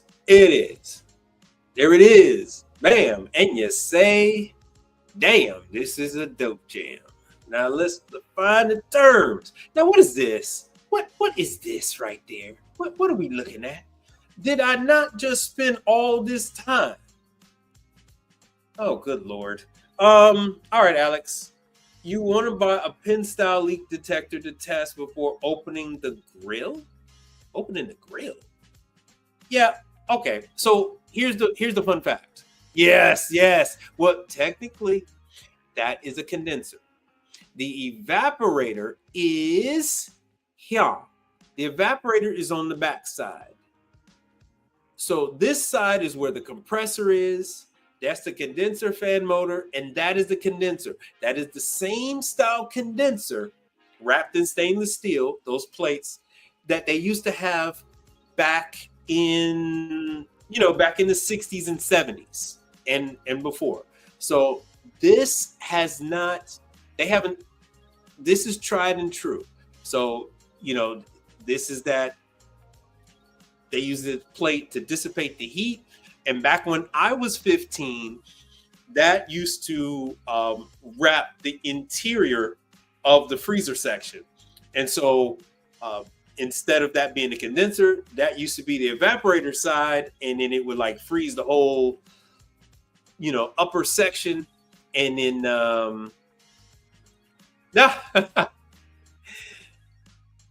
and all that. All right, bro, that is a weed out question to shoot people with. All right, so this is this is just a condenser fan motor. So yeah, you could use it as an evaporator or a condenser. But hold on one second. Yeah. Yeah. So all right, I get what he's saying now. Yes, Rob and Habco was trying to scare you away. It is all in one. You're not going to do any work on the evaporator. Like I said, the evaporator is on the other side of that shiny stainless steel. On the other side of that is the evaporator coil. There is another fan over there, and it blows the air up into the cavity. Whether it is going to be a freezer or refrigerator, it is the same thing. Same thing. Same, but different. Oh yeah, I don't have that. And so as you can see here, it is designed for you just to pull it out. In the front grill, that is where the controller is going to be embedded into the front grill. And see, that's why they don't have there's no videos, there's none of that stuff, because it is just a condenser unit. Condenser, it's an air conditioner. It's a window air conditioner. That's all it is. It's a window freaking air conditioner. Straight up. It's a window air conditioner. Point blank. Period. That's what it is. And instead of it blowing out into a room, it blows up. That's it. That's it. So you watch the Embraco R290 safety video, and they said to use a leak tester before opening the unit for service. Well, yeah, if you don't use a leak tester, you're not going to know where the leak is. That's why they're telling you that. So if you open up the system, which means you're going to tap the system. So if you're going to tap the system, the days, as I said in my live today, as I gassed and go on a Beverage Air R290 unit, the days of the gas and go are over. The days of gas and go are gone. You're not going to be able to gas and go with CO2. You're not going to be able to gas and go with ammonia, and you can't gas and go with R290. You can't gas and go with R600. The leak will win. You don't know if it's going to last a week. You don't know if it's going to last a month. You don't know. But the one thing I can guarantee you is that you're going to gas it up, and then the gas is going to leave the system.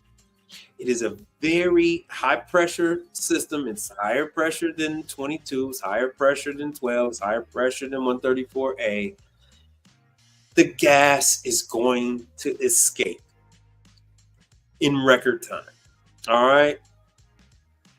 I gas and go, knowing that I am going to come back. I am a one-man show. I don't have time to stop what I'm doing and go ahead and fix it right then and there. I will gas them up, but I am coming back to rectify the problem. I'm coming back to seal the leak. In the case of the Beverage Air, I have to seal the leak. There's a faulty, and it's on me. Oh yeah, I need to put this. There's a faulty joint. And that's on me. Because in full disclosure, I put that evaporator in that unit last year. They don't clean the condenser coils. That unit blew it blew the charge, right? So now I have to go in, and I'm going to have to pressurize that unit, and I'm going to have to see where it's leaking from. And one of my joints wasn't that great, and it blew the charge. So I'm gassing them up. I'm not charging them anything. I've been taking care of that customer for 7 years. I've taken care of that customer before they serve their first paying client. I didn't install the dishwasher. I was there for the startup of the CMA dishwasher. I was the first one to take care of the Scotsman ice machine. I've done everything at that location except for servicing the Turbo Air. I mean, not the Turbo Chef. So I will go ahead and take care of my client. I'm going to take care of them. They don't need to suffer. I'm going to gas them up, but I'm going to come back. If you're going to try to do this on a regular customer, you're going to, excuse my French, but you're going to fuck yourself. You're going to fuck your customer. You're going to fuck yourself because you're going to gas it up. It's not going to last. You're going to charge them this money, and then you're gonna have to come back. But right now I don't have time. I gas this guy up. Yo, contractor, what's happening? Gas my customer up. Taking care of this customer for over 7 years. I think it's like 8, 9 years. And then I am going to track down the leak.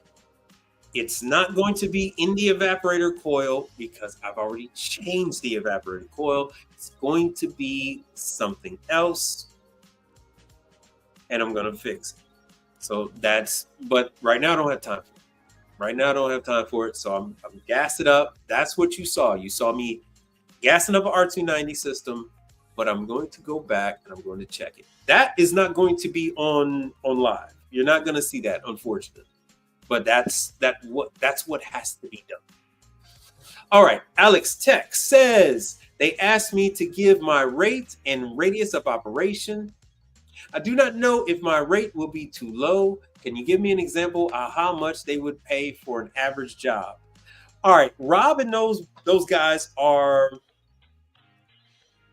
they're in a bind. I need that. They're in a bind. So, well, if you listen, I'm gonna tell you, right?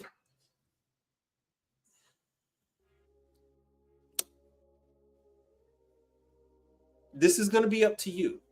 Once again, I do not know if my rate will be too low. Can you give me an example of how much they would pay? HVACR, man, what's happening, man? Everybody coming in in these little waves. Being involved and being active on this YouTube channel. Welcome back. That's going to be up to you. Doing work for a manufacturer does not pay all that much. Doing work for a manufacturer does not pay all that much. The reason why you would do work for a manufacturer is if you have, if you're trying to get established in a market. If you're trying to get established in a market, I don't have my damn family reunion thing. If you're trying to get established in a market, this is a good way to do it. When potential customers call the manufacturer and they say, hey, I've got one of your units. This thing is not working right, and it's out of warranty, that manufacturer will then choose between the servicers that they are currently using and provide their information out as a referral. All right, so HVACR, would you like information on a service company to call for Taco Bell and that kind of thing? What about you, contractor? So here's the thing, but I don't give examples on prices or ballpark. Every single time, and this is a 100% certainty, every single time I give you guys numbers, you guys find a way to fuck it up. All right, cool. So we got another one. What about you, contractor? I hear all kind of weird stuff, all kind of reasons why. I have no idea. I have no idea who this even is.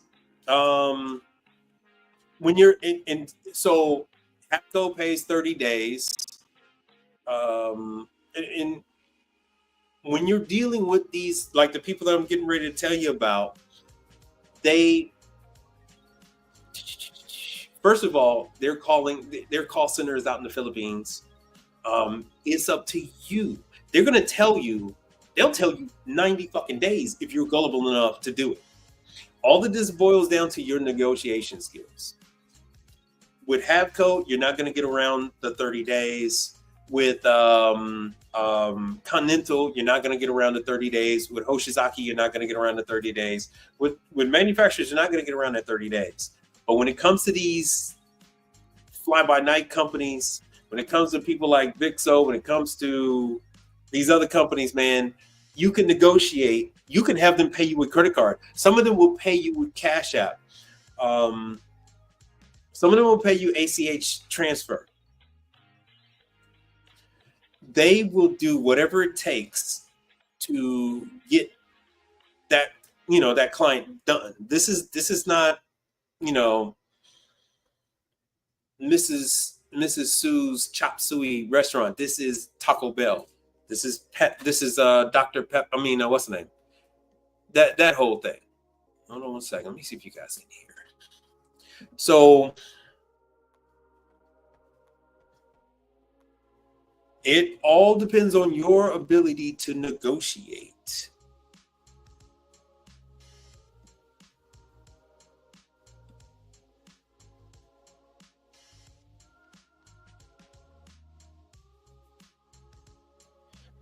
And to get back to your thing, yeah, you're on your own, bro. You're on your own when it comes to that. I can't really help you out with that kind of stuff. You need to talk and you need to negotiate with. Oh, they're not.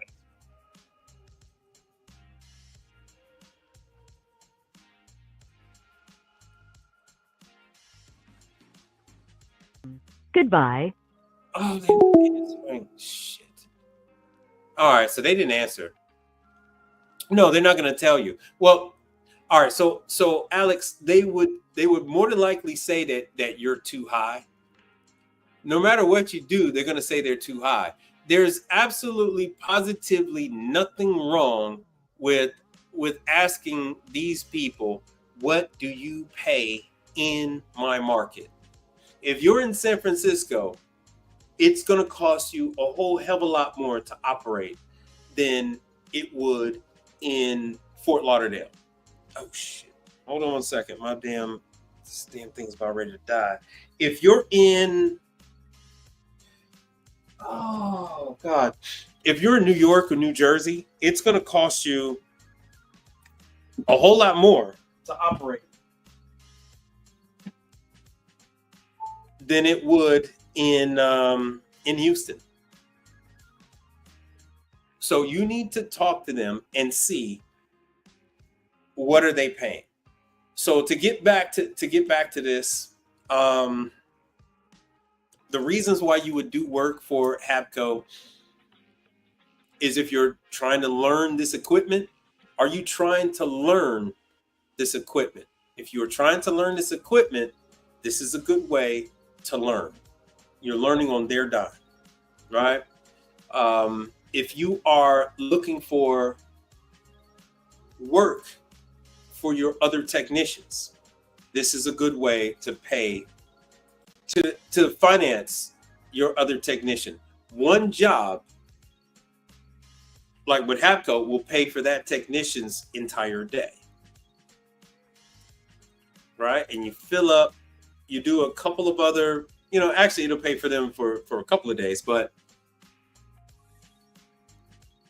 you add a couple of other clients like that, and then you're able to provide stability when you're adding technicians. That is the whole point of doing these. You're not going to make a whole hell of a lot of money running calls for Pepsi. You're not making a whole hell of a Dr. Pepper. You're not going to make a whole hell of a lot of money doing those. But if you have technicians, or if you're looking to gain clientele, that is what you do. You're going to quickly find that you're going to max out. You're going to quickly find that, all right, after you get about a good 10, solid COD clients, and you're going to find that you're going to have a hard time keeping up. You know, you have one business owner has 3 or 4 restaurants. You're going to be tied up, right? You're going to be tied up. Yeah. And so, right. Contractor and I were talking about that. So he's got like one clientele in particular, and they're giving him enough work that he's able to, you know, work across state lines. He's able to work across state lines. So it's just one of those things. You need to have a goal in mind when you're going to be working with these people. What is your end goal? If you're thinking that you're going to run these calls and that's going to be your main source of income, you are sadly mistaken. You are sadly mistaken. But if you have, I mean, what other way are you going to be able to gain clientele without paying for advertising? What other way are you going to learn how to service this equipment without going to these other training classes and whatnot? This is the way that you're going to do that. This is your training ground. Doing the work with the manufacturers, and pretty soon you'll be able to pick up enough clientele where you're just going to tell these people that you are a self-serving dealer. You're only doing calls if you sold the product. And that's it. That's all. That way you're still listed with them. They'll still be able to refer you out for COD calls, but they won't be able to just dispatch calls to you without asking you, hey, look, you know, we're in a bind. And Rob will do that to me. He said, oh man, we're in a bind. We really need something. Hey man, right now, everybody is tied up. Everybody is really busy. And that's why I've been getting calls on Taco Bell, Pizza Hut, all kind of stuff. There's blood in the water, is what I'm trying to tell you. There's blood in the water. You don't need these companies, but this is a good way to open your eyes and to see the clientele that's out there in your market. All right.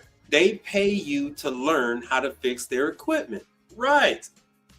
They're paying you. Hey, contractors learning it right now with Atosa, right? Learn that right now. Hey, did you ever go back on that convection wall oven? I mean that convection oven. I'm thirsty. Atosa, right? Did you ever go back on that Atosa convection oven? So he's learning right now. He had never seen one before. He never worked on one before. Oh, he's going back tomorrow. Right. So when you're doing this stuff for the factories, you got to go during their regular hours when you can get a hold of tech support. Hey man, it is what it is. I've never told you that this was an easy business to break into. The whole reason why you guys are here is because you're looking for a way to break into the business. Knowledge is the only way. Knowledge and proficiency is the only way to make it in this business. The weak, the ill-trained,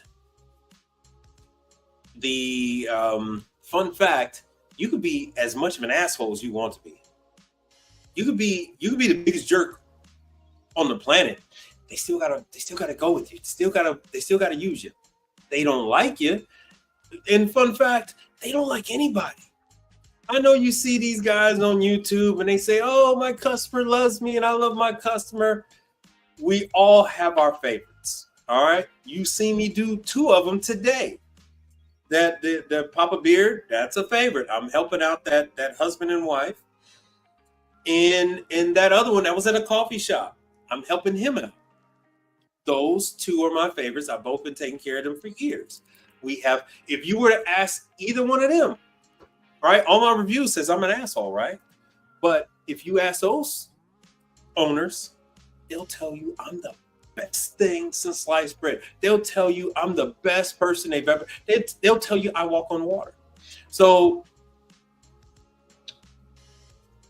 you have to know the business. You have to, on this side of things, yes, you got to know how to turn a wrench. But you also have to know the business part of this. If you don't know the business part of this game, you're going under. It's not, maybe not today, maybe not tomorrow, but you're going, it's a guaranteed thing that you're going under. There is, as Alex is finding out, there's a zero barrier entry. He's let me show you what he's looking for. He's not looking for something super expensive. Hell no. He's looking for, look, bro, this is all you need.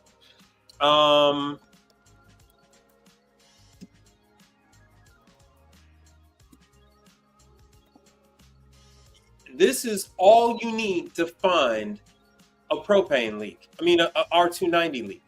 This is all you need. $22. $22 is all Alex needs. And Alex, you won't be able to find an R290 leak if there's no R290 in it using the pin. You know, you could use nitrogen, you know, and you could pressurize the system, and then you could find the leak that way. Because guess what? You're still gonna, if it's got a leak, it's fucked anyway. All right, Alex, are you still here? If it has a leak, the system is fucked. There's no way around it. There's no way around it. If it has a leak, it's done. Yeah, contractor says they hate my prices, but they have to call him. Doing other work keeps him in the game. Yeah. Look, man. It's nice to be liked. But that's they're not going to like you to begin with. They don't even want you to begin with. Let me just lay it all out for you. Right. So you're gonna need to pressurize the system. This is, let me help you out here. The only way that this is going to work, and I don't give it, True, in, you know, all fairness to True actually provided me with the entire system on how to charge a R290 system. They gave me a leak detector, everything on R290. And years ago, they were giving out free cans of R290. You were working on a system, COD, warranty, boom. They sent out a can at zero charge with the parts. You know, they wanted to make sure you had the right gas. They wanted to make sure you didn't have a problem. You know, in the early days, it was, you know, it was kind of touch and go. I've always had it since, well over 10 years. But they wanted to make sure people had it. So, Alex, you don't need to, if the unit has a leak, chances are there's not going to be enough R290 in the system to get picked up by the best R290 leak detector. I used to have the Infocon one. Fun fact, all my leak detectors were Infocon. If there's not enough R290 in there, it's not going to pick it up. You're better off just pressurizing the system and then checking for leaks that way.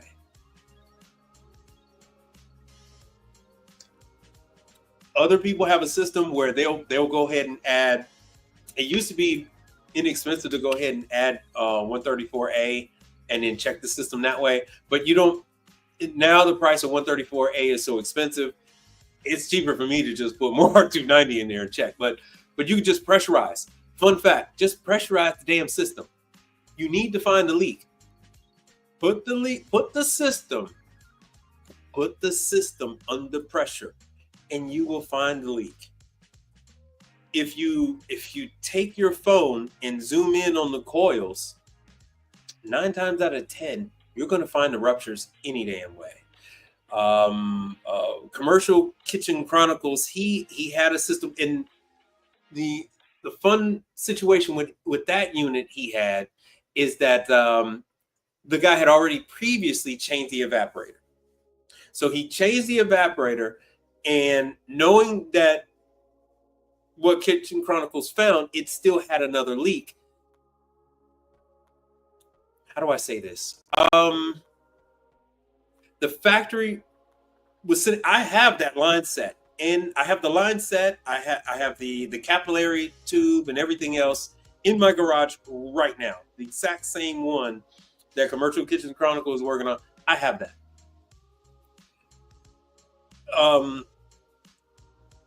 When the system is open, you get contaminants in there, and it will eat away at the copper. It will eat away at the copper. All right. So first of all, okay. So Alex says, so if it leaks a bit, is it safe to play around since it's a flammable gas? It's less than 5 ounces of R290 by law. In order for them to break that 5 ounce barrier, they actually have to add another circuit. So it's going to have to be 2 evaporators or 2 compressors. They got to do something else in order to do more than 5 ounces. So fun fact, each circuit is going to be 5 ounces. It's like this much of refrigerant, that much of flammable R290. Does it get lit on fire when you're working on it? Yes. The oil absorbs the R290 gas, and then it will off gas and it will candle. That's the best way I can put it, is it candles. If you don't, and Alex, when you're putting the system under pressure, you're going to be blowing all that out anyway. You're blowing out the R290 any damn way. Because let me tell you this. If a unit is R290 and it has a leak, the reason why you're there is because it's not maintaining temp any freaking way. It's not working. So they called you out. You're not going to you're not going to save the freaking day on an R290 unit. Okay? That's not going to happen. You're not there to freaking save the day the moment you come out. That ship has sailed. That was 20, those days left 2020. All right? Those days are gone. Those days are gone. All right, what tools would I need to do HAPCO warranty work only?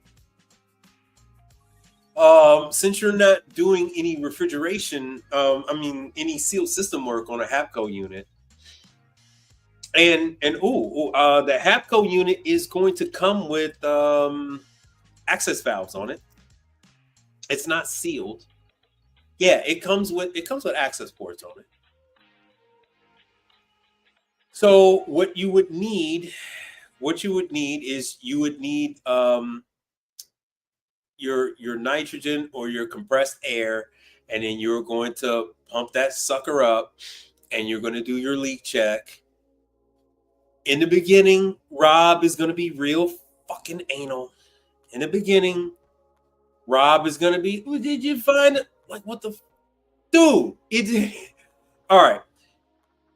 Once you find the leak, you could record it and you could send it to Rob, and then Rob is going to send out a whole new unit You are not, I repeat, you are not to light a torch on a Habco unit for a customer out in the field.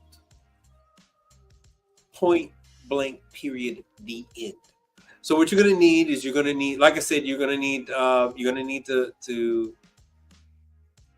pressurize the system, and you can use the bubble. You can use this is what you're going to use. Bubble leak, HVAC,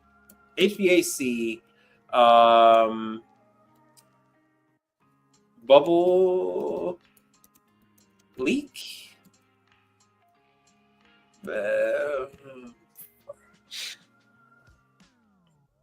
What the hell is it called?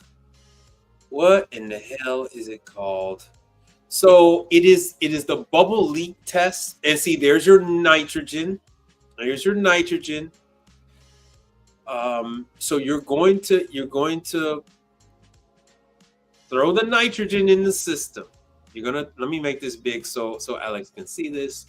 You're gonna put the nitrogen in the system. You're gonna put the nitrogen in there. You're going to use the bubble leak check. Let me show you what the HVAC bubble leak.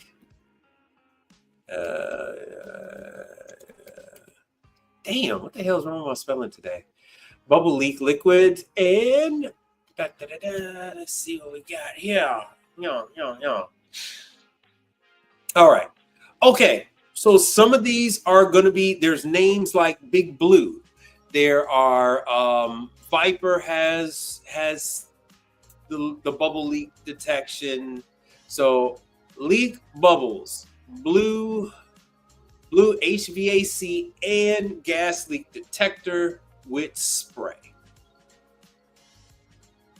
All right. So this is the system you're going to use when you're trying to find leaks in an R290 system, in a 600 system, in a CO2 system. You're going to pressurize the system, and you're going to spray this liberally. You're going to spray this in the areas where you suspect it may be, because you're going to see corrosion, you're going to see oil, you're going to see if they've coated the evaporator. You're going to check all those areas first, and then you're going to expand from there.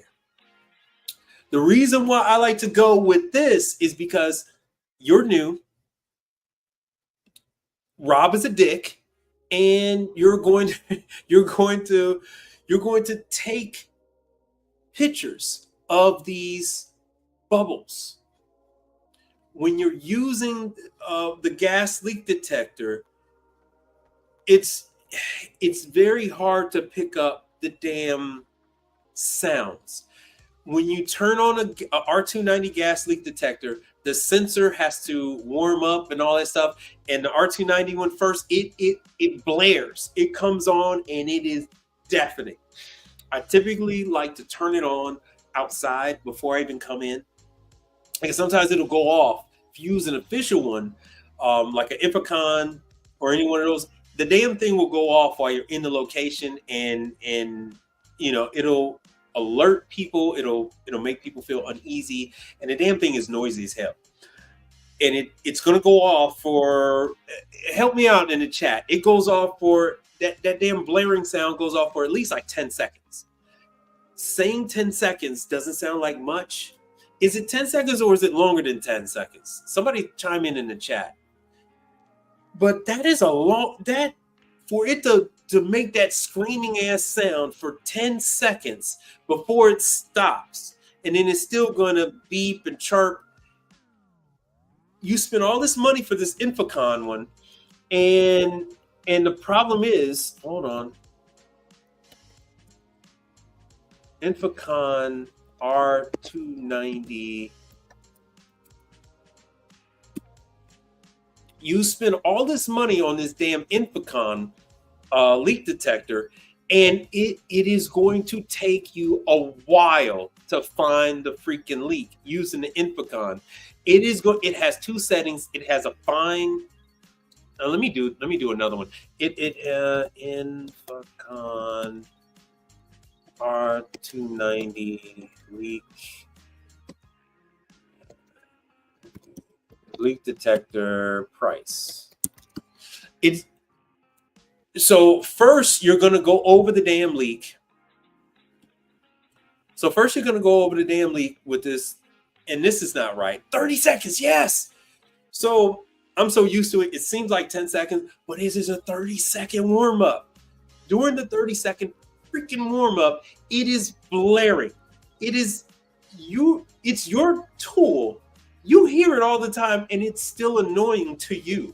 Right? It's still annoying. You turn it on, you're like, oh God, I gotta turn this thing on.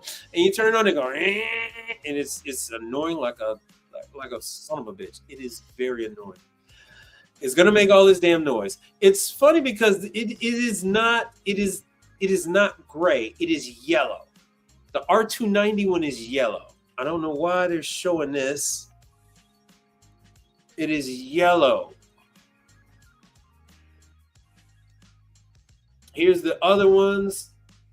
Here's the yellow the field piece 350. Dude, you don't need to spend this kind of money.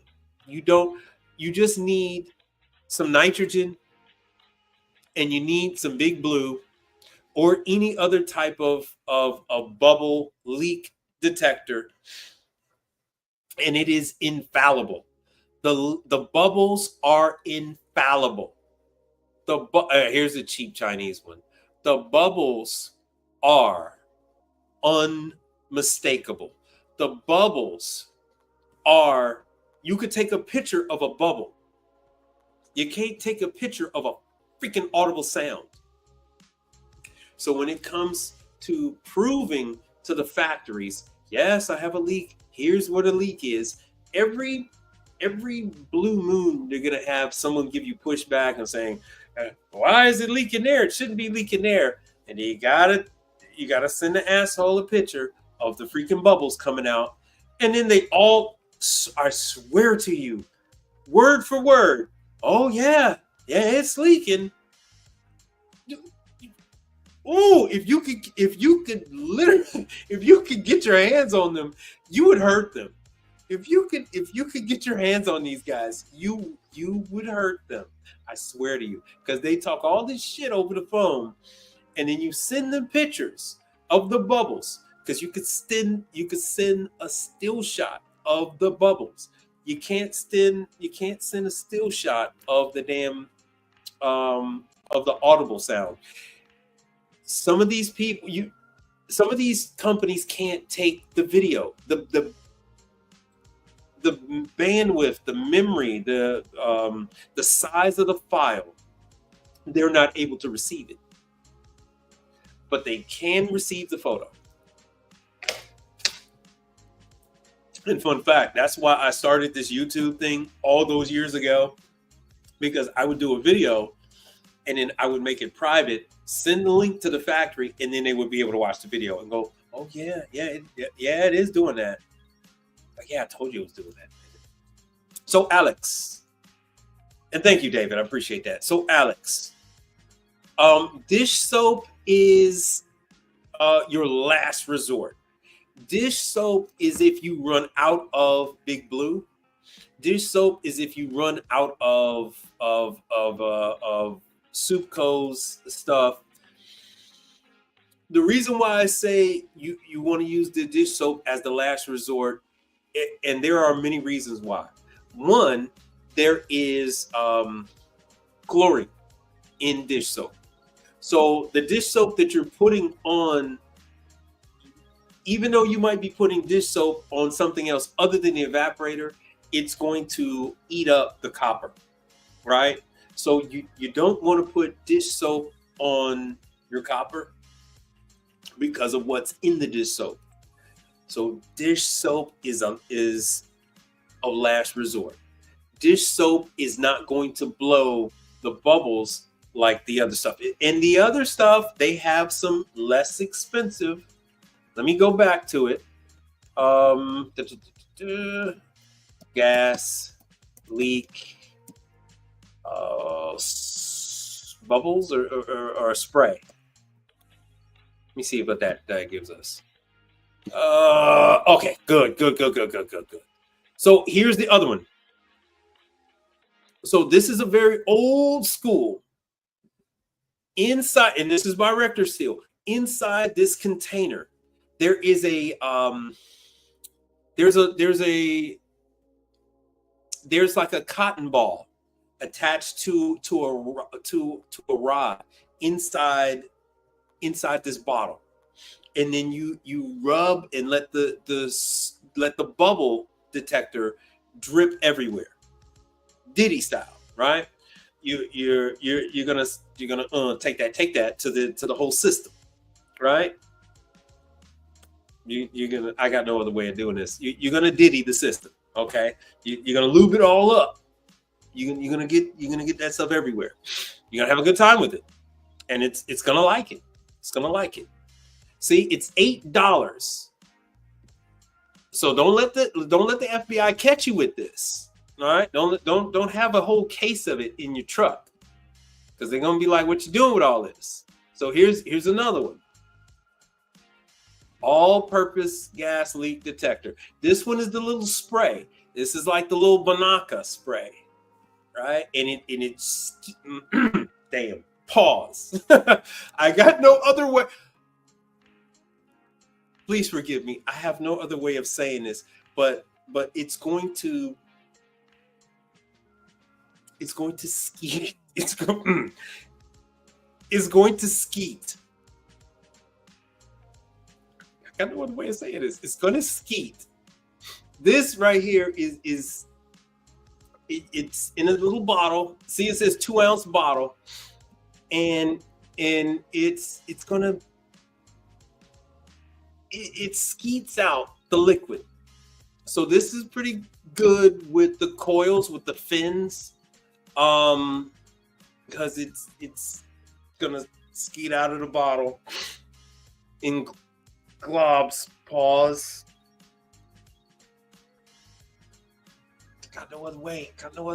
Because technically it's a technical term. It skeets out of the bottle into globs, and it's able to ooze down in between the fins, and it will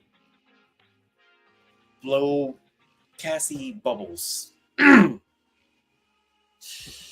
It's gonna function in that same way. So the Calgon spray, like you see here, is $21, and like this is all on Amazon. So I mean, you don't have to go down to URI. You don't have to go to Johnson. You don't have to go to John Stone. You don't have to go to Baker or any of those. You can just order this on Amazon. Like I say, this is the dab applicator. This one dabs. And like it says, natural gas, AC refrigerant lines. And this is Rector Seal. You got this one that is going to skeet out of the bottle. Got this one. And like it says, negative 50 degrees to 180 degrees Fahrenheit. Effective use. Why do you need this to work? Well, when you're spraying this on the coils, if there's any refrigerant left in the coils are going to be cold if the compressor is running. If the coils are cold, they could freeze the dish soap and prevent it from making the Cassie bubbles. And that's no good for you, because it's just going to freeze on it. This viscous substance is designed not to freeze on the evaporator, which is why you're going to use it. And you're seeing 3. There are more than 3. You could possibly go on Amazon and find more than 3. So Alex, to bring it all back home, Long way. We're gonna come on back. We're gonna come back. Pressurize the system.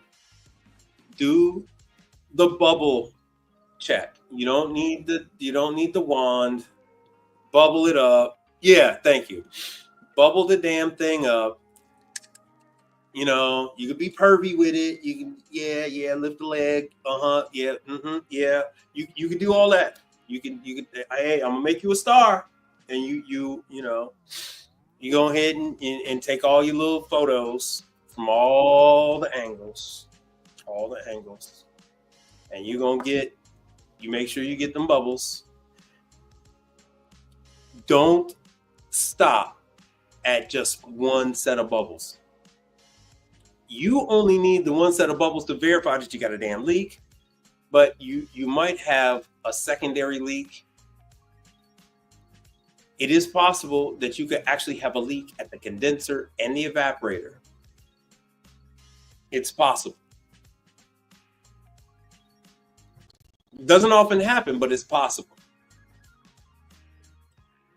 Like Commercial Kitchen Chronicles, the lines that connect the condenser to the evaporator, they were leaking. And so you might want to check some of that too. And you're not going to be able to find that with the leak detector. You could find it when you pressurize the system and then lube it up. It will make the Cassie bubbles, and then you can you know do the fun stuff. All right, so I hope that helped you out. You won't be spending a lot of money. It is, once you buy the canister, it's still $10. It's $10 for like a can of CO2, can of nitrogen, compressed air. Get the dry nitrogen, right? Because you don't want to, when you use the compressed air, you're actually putting contaminants into the system. You want as dry a system as possible. Even though it's open, you don't want to put air in there, but you can if you really got to. Anyway, so that's it for me in my little tech corner. Let me see if I covered everything that we were supposed to. Okay, good. The way Rob spoke, dude, I know. Fun fact, I had to fight Rob on this. Rob was being a dick about this. When I brought this up to him, I said, hey man, I got a lot of people that want to come in, and I feel that your equipment is better suited for new people than True, than Continental, than Delfield. It's a lot better for you guys that are new to the business to start on something like Hapco's units. And he gave me a lot of pushback. Who are these people? How am I going to get a hold of them? He wants me to get all your information and do his fucking job for him. I told him, kiss my ass. That shit ain't happening. He needs to do his damn job. You guys call him. He needs to take your information, mark it in the system where you guys are. He needs to handle you guys with kick gloves. Do what the fuck he got to do. Man up. And let that be that. And you guys learn this stuff. Gain some clientele while you're at it. Of course, you're not going to get the Walmarts, but you're going to get the pet stores that they're doing now. And some of the schools.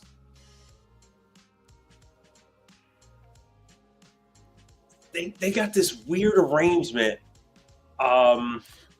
They got this weird arrangement with sports programs in the schools.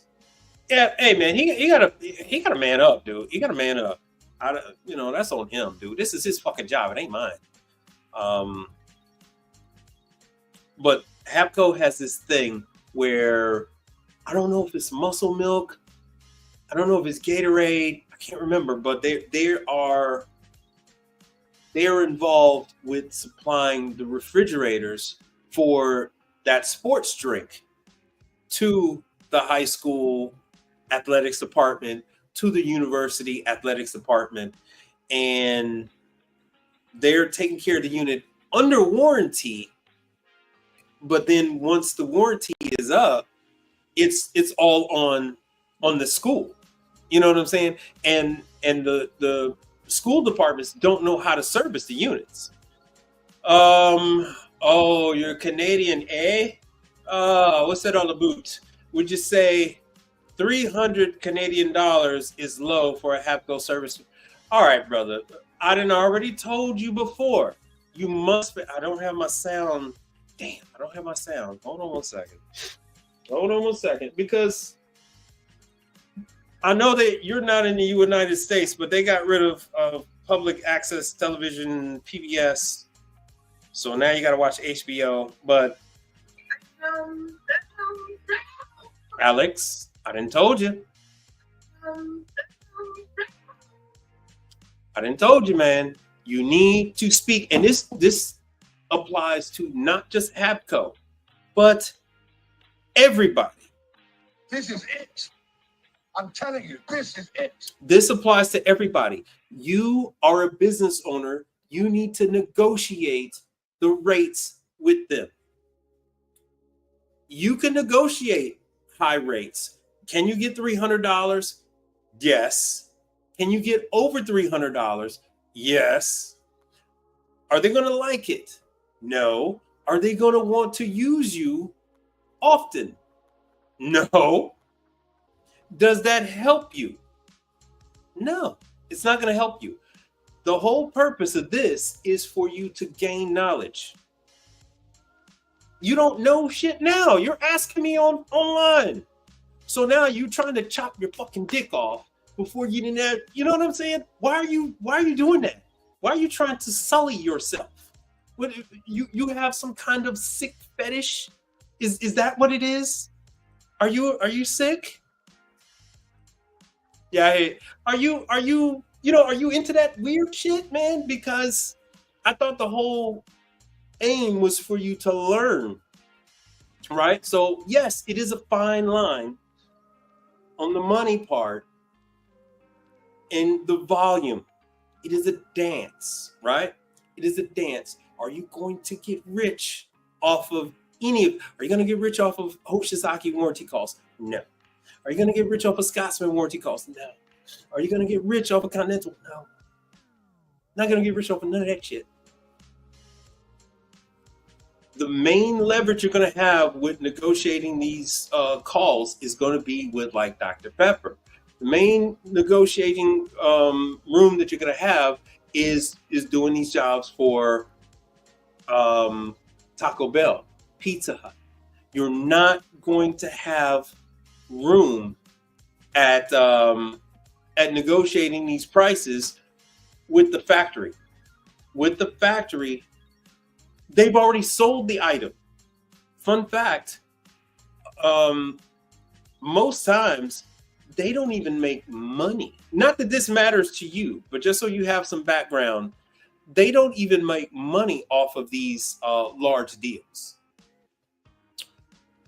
What they gain by doing jobs for, providing their units for Muscle Milk, Pepsi, Coke, Dr. Pepper,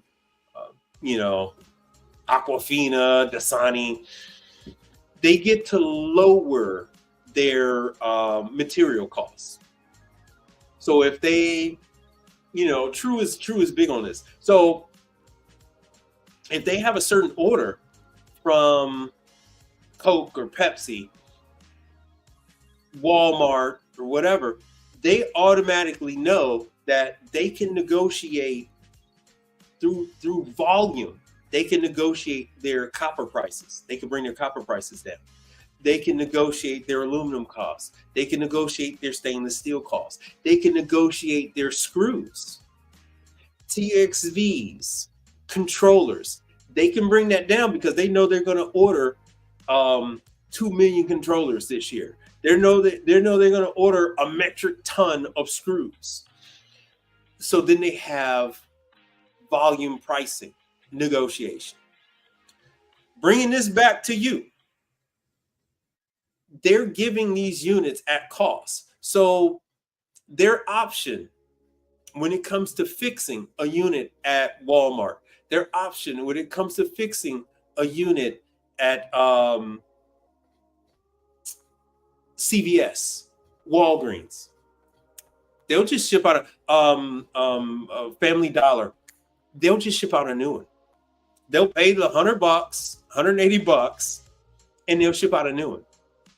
And they'll pay you or somebody else another $120, $180 to remove the old one. Or that trucking company might even have the arrangement where for the same price, they're going to go ahead and wheel in the new unit and then wheel out the old one. Dr. Pepper they'll do that at the drop of a hat. Unit's not cooling right, Coke. Boom, drop of a hat, snatch that shit up out of there, go ahead and bring in a new one. Boom. Quicker than you can blink your eyes, they will put a new unit in there. The machine is not what matters. The machine is only a tool to sell product to you. They're just not drug dealers, right? Unless they're, selling coffee. If they're selling coffee, then yes, they're caffeine pushers.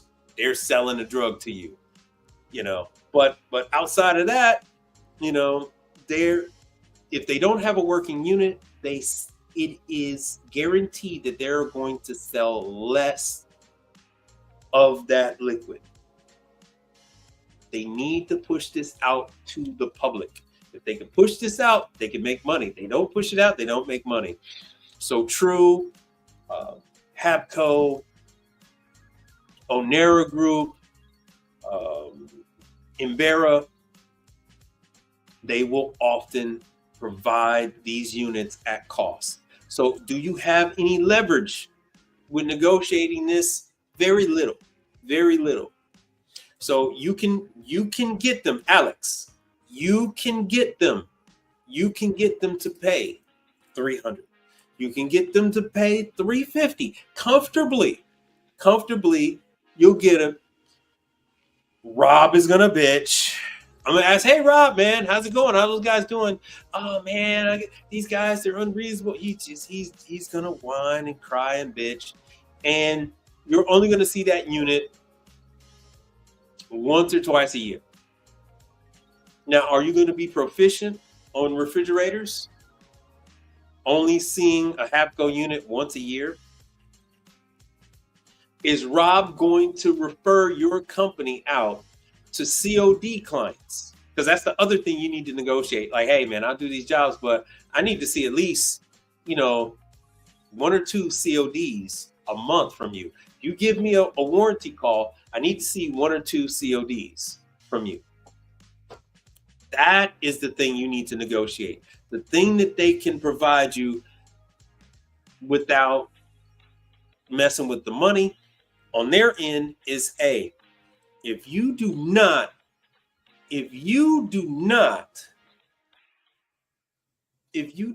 provide me with X amount of CODs, I'm cutting you off. All right, so the contractor said, can I speak to the people as a new tech? All right, hold on. Hold on 1 second. Yo, nigga. All right, let me see what we got here.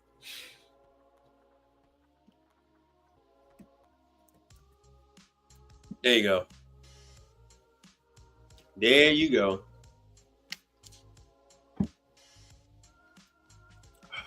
Oh, and then how many of you guys are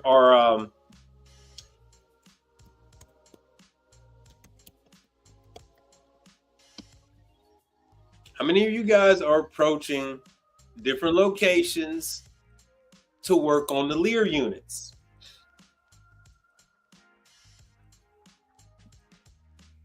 And this is for you too, Alex, because I think you might have tried to come up once, like last year or something like that. Was that you? I think you might have tried to come up, but I wasn't too sure like who you were or what you were doing. So I was like, I don't know who the hell this guy is. Yo, brother, what's up? It's a little bit broken. You hear me? Salute to you, sir. Quiet Storm come up quite a bit. Yes, sir. Yes, sir. As a new technician, I've learned more being out there in the field and dealing with Raj and them other people. The whole name of the game is literally you take them job calls just to get your foot in the door. And after you get your foot in the door, that's when the magic happens. Yeah. You become their guy for everything, their guy for all of their facility needs, so on and so forth. Because like instead of just well, me personally, instead of just like appliance installation, repair, I do more facilities management and maintenance because that's just what I do. And you have to understand, like every call is an opportunity. That's a lead right there, bro. Right. That's what you want. Yeah. Straight up. Like before it's all said and done, after that job call with Atosa, I'll be providing whatever that facility needs. Flat out. That part of the game I learned from you. Yeah, because Atosa has nothing to do with that facility. Atosa is only responsible for their particular piece of equipment. That is it. That is all. Yeah. And so, hey, what I do when I go out there is I take a look at everything else at the facility. Fact. I take a look at everything else. Trust and believe. Most of those facilities have been what's a good word for it? They've been neglected. Oh yeah. As far as all the needs that are currently there, and that's where the money happens.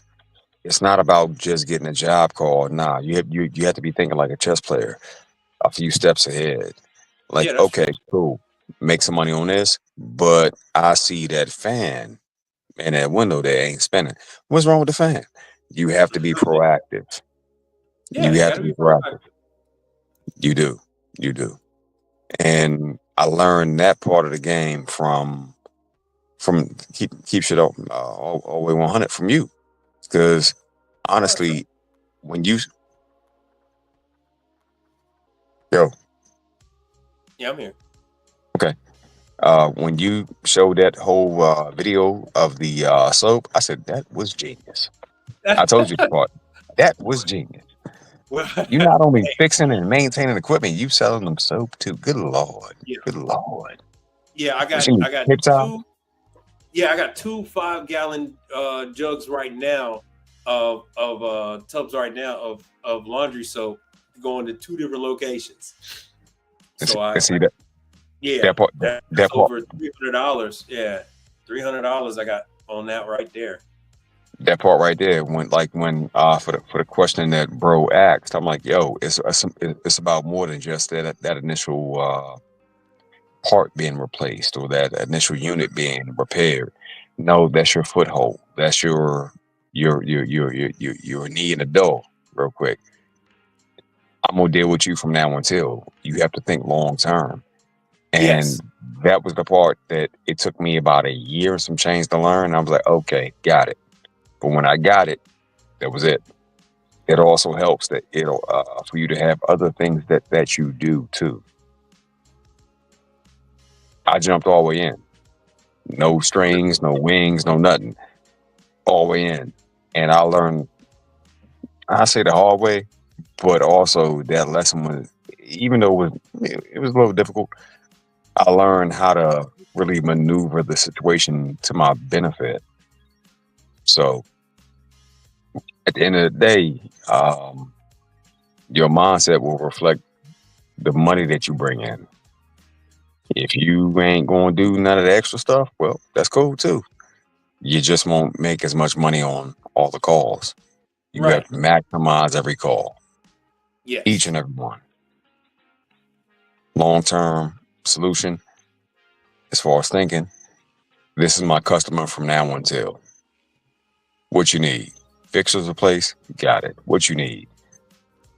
Y'all have been frying, I don't know, chicken in here for the past 19 months, walls greasy, fire hazard. What you need, what you need, what you need. Be available, be open, and also open to different ways in making money and maximizing it. But I'll leave that part there. Yeah, no, thank you for that. I appreciate that, man, because it's good to hear for other people to hear it instead of me, droning on and on and on about the same thing over and over again. And then my apps was asking, is that number for Lear? Yeah, this is the number you call for Lear. When you're working on these units, very, very little of it is going to be refrigeration. When you're working on these, when you're driving by, when you're driving past a gas station, when you're driving past a convenience store, you've all seen these damn things. They have a condenser fan motor in there. They're pretty much like the Hapco. Right, so you got your condenser unit up top, and then you have a small evaporator down below, and it's blowing into the box. I drove past one of these the other day on one of my lives when I was in the van. I told you guys, hey, look, here's one of the, there's the trailer. Hey, brother, this is just like what I was telling you. Hey, there's nothing new under the sun. These guys have already done it. It's just that there is zero barrier to entry. All right? Zero barrier to entry in this business. Like you didn't see it earlier, but you see it on the screen, right?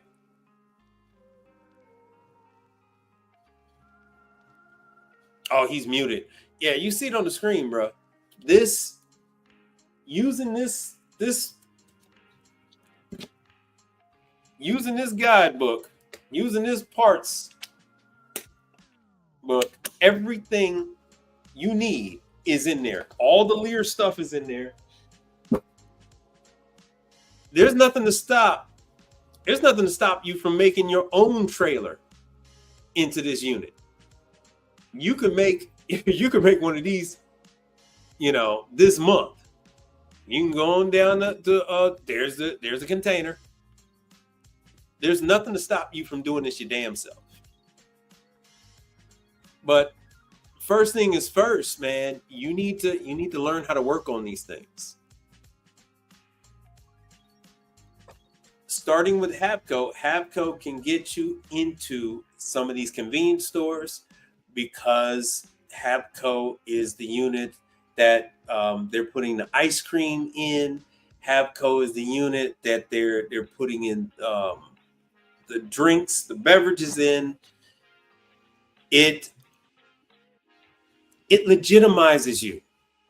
So now you are the expert. The people that made the equipment said that this guy is okay. So then you now have a formal introduction to a new client. You then bridge that. You show up, you show out, you take care of the equipment, and then you can go ahead and take care of the other stuff. So you can take care in and out. This is what I do. I use one product to get me over to another one. Use one product to get me over to another one. And before you know it, you're taking care of quite a bit. Fair use. You're taking care of quite a bit for clients that you might have gotten using somebody like Hapco. I'm gonna drop you down, brother.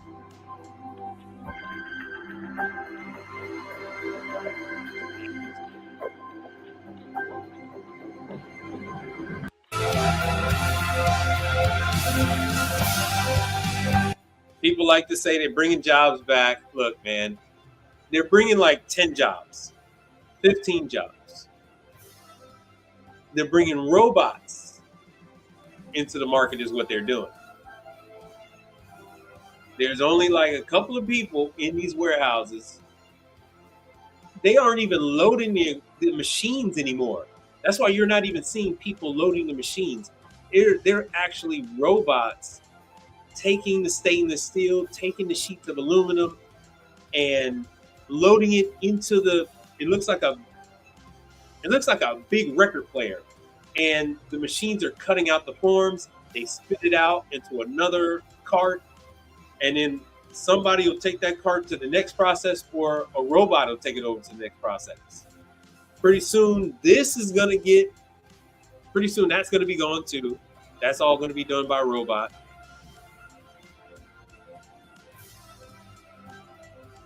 But for now, this is what, and that's how they're recording to make sure the thing is maintaining temperature.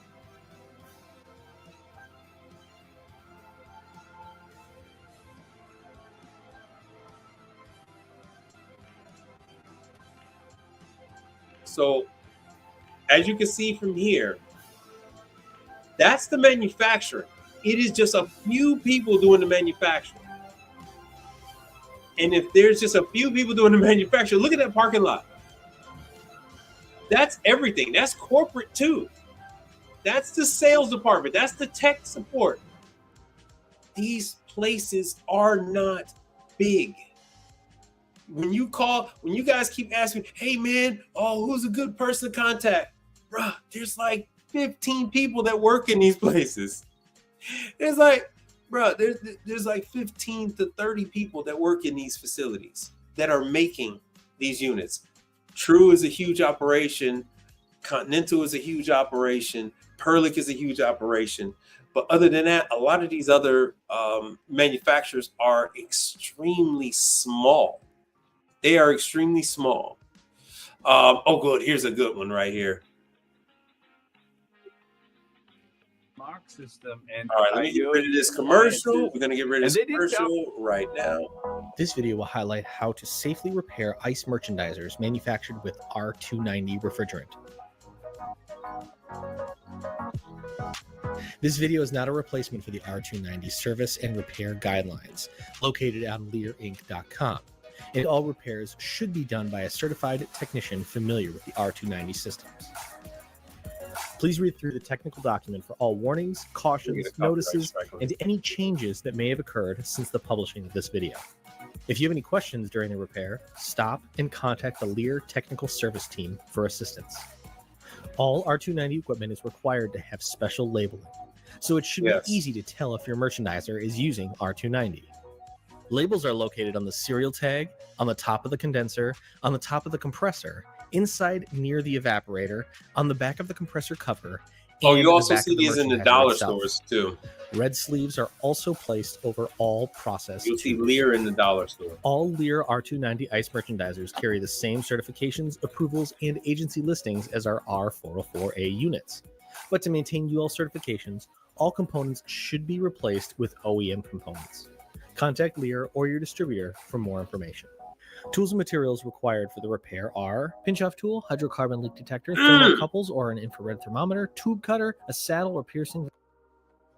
All right. So I had this set up. I lost. So this is the yellow Infocon gas leak detector. I lost it. One of my clients, and they never did call me and tell me that I left it there.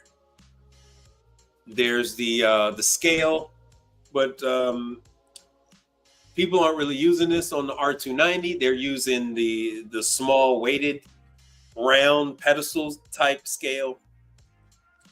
Valve, 12-inch hoses or as short as possible to connect to the refrigeration system, a no smoking or open flame sign, propane. That's the canister that this is the tank that R290 True used to send out, and they're not doing that anymore. Fittings, a bottle of refrigeration grade propane, oxygen-free dry nitrogen, a wet rag, an improved fire extinguisher, deburring tool, scale, vacuum pump, manifold gauge set, Schrader valve removal tube, proper PPE, and replacement parts and materials. Opening a hermetically sealed refrigeration system should be performed as a last resort. The system should be done as a last resort. vacuum pump, manifold gauge set, Schrader valve removal Now, tube, proper PPE, and you can- replacement parts and materials. Opening a hermetically sealed refrigeration system should be performed as a last resort. The system should be properly How do you diagnosed know? first. You can Assuming you use have diagnosed an clamps. issue with the refrigeration check system and a for, repair is necessary, follow the subsequent procedure. Prior to servicing the refrigerated R290 system. refrigeration system, certificate. please take the required safety precautions. Place your danger placard in a That's gonna visible let you area know if near you your got work site. Be refrigerated. sure to wear the proper personal protective equipment while performing the repair. Have an approved fire extinguisher within reach. In interior locations, it is recommended that a fan be in place, so any possible leak would be pushed to an open window or the exterior of the building, away from any possible source of ignition. Okay, now let me help Ensure you your out. hydrocarbon leak detector. Let me help you out with this. When you have, hey, Alex, when you have a leak, guess what? There's not going to be enough gas in there. There's not even enough gas in there to there's not even enough gas in there to cool the unit down for it to maintain temp. That's why you're there in the first place. It's because there's a damn leak. There's a leak. Guess what? It's already been leaking this whole damn time. There's not enough gas. It's automatically mixing with the oxygen that you're breathing. The risk of fire is going to come from charging the system. Typically not in doing a leak check. All right. So don't worry about leak Just checking. turned on, placed close to the floor, and then do not turn the leak detector off until you leave the service area. Be sure to allow the detector to calibrate prior to proceeding. It is important to know I said, your leak 30 detector must be seconds. specifically designed for hydrocarbon refrigerants. Lastly, 30 disconnect power from the unit. When repairing the system, please follow proper refrigeration practices, including but not limited to limiting the system open time to under 10 minutes and changing the filter dryer every time the system is opened. For demonstration, in this video, we'll highlight the proper replacement of a compressor. To begin, install temporary service piercing valves to access the system on the process ports. If required, remove and set aside the red sleeves on the process tubing. Piercing Place valve the temporary valves on both the suction and discharge process tubes as close to the crimp as not possible. even to just The leak detector may release go gas. off during this step, Don't as well as others. Do not proceed with next steps until the air has ventilated. clear of that Now, trash. install the manifold gauge set with hoses that are as short as possible.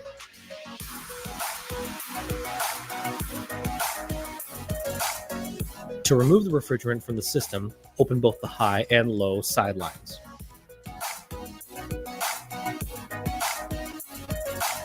Release the refrigerant into well-ventilated areas.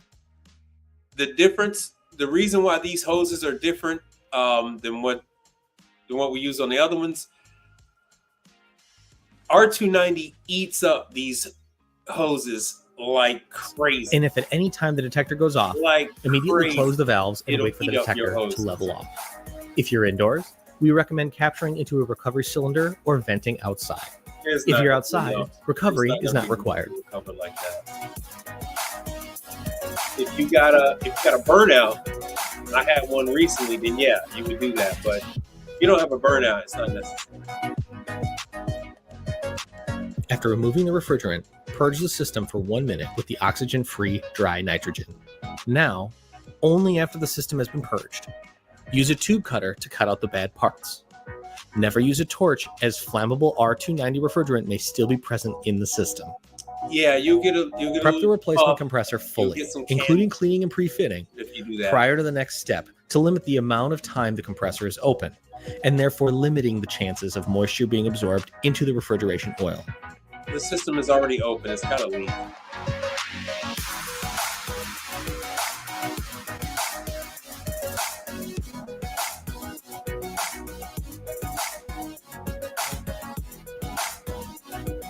It might already been drawn in moisture.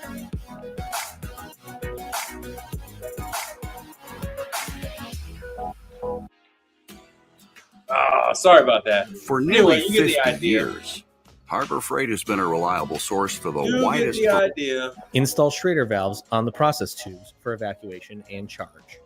Before and during the repair, Anyway, you I must don't know if purge I the answered system that, with but my apps, oxygen-free that's dry the 800 nitrogen number for for a Lear minimum directly. of 2 minutes. There isn't a The dispatch nitrogen regulator should be between for the 3 to manufacturer. 5 psig. You're talking with Purge the Lear nitrogen through the high side process tube and allow But it to anyway, exit via the you suction guys process tube. haven't, you guys know how this part goes. You can watch this video. I've given you no problem, brother. I've given you the link to Lear. Lear is the top brand when it comes to ice merchandisers. There's a few out there, but Lear is top. Lear is Verify a everywhere. replacement filter direction of flow. And once into the again, capillary they tube. too practically give away their unit. They practically give these damn units away.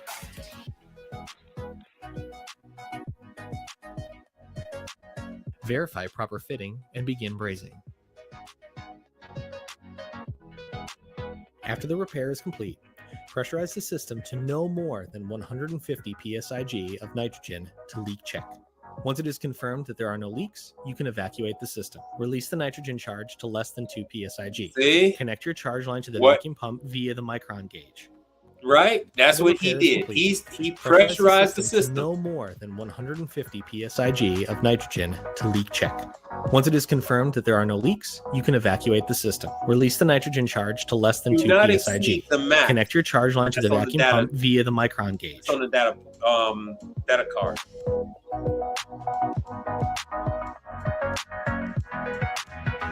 Continue to evacuate the system until you reach a minimum of 300 microns. Verify that the system holds vacuum to confirm no leak in the system. Now, close the valve on the charging line, as well as the high and low side manifold gauges.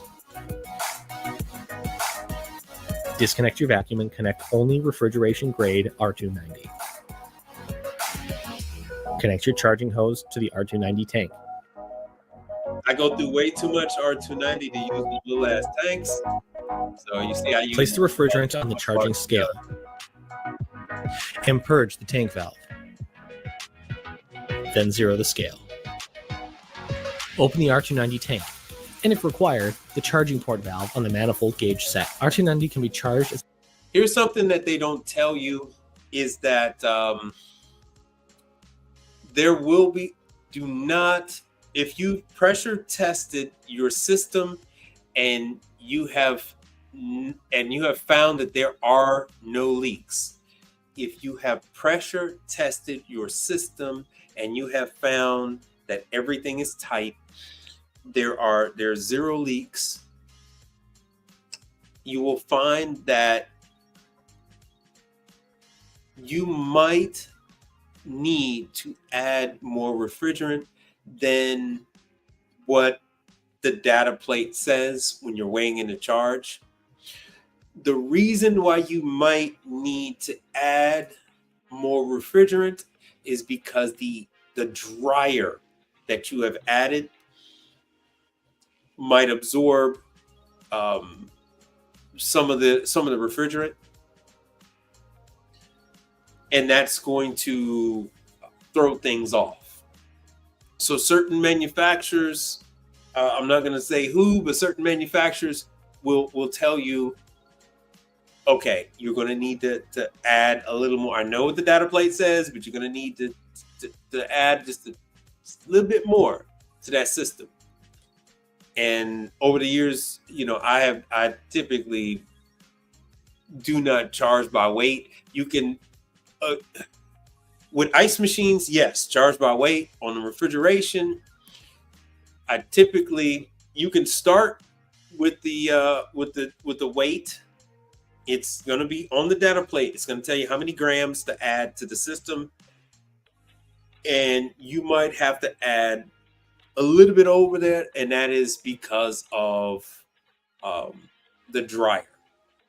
That is because of the dryer. So don't be too alarmed if you the have gas to or liquid. Open your high side valve and allow all of the charge into the system. After a few minutes, if the system does not allow all the charge to be taken, close your high side valve. Plug in the system and allow it to run for 1 minute after the 2-minute compressor start loop. Slowly open the low side valve to pull in the remaining charge. Close the low side valve, then close the valve at the tank. Keep the unit running. After the refrigeration system function has been verified and leak checked, the manifold gauge and temporary process ports must be removed. To remove the refrigerant that is part of your charge in the high side and tank hose, use a pinch-off tool and pinch the high side process tube 2 inches away from the process port.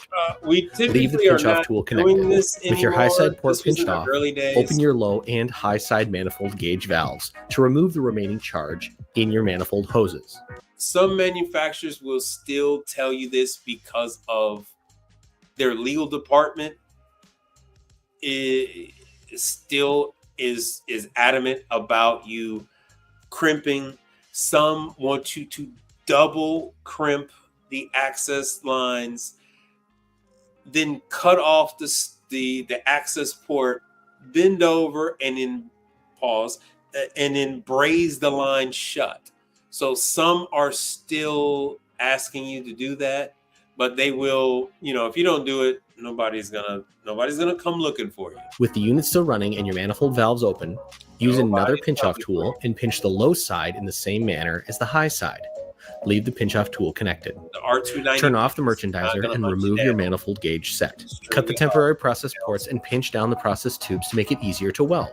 Check with leak detector and bubbles before welding. Oh, look at that. He's using the bubbles. Now, okay. All right. He used the bubbles. He didn't use the Infocon, but he had the Infocon, but he used the bubbles.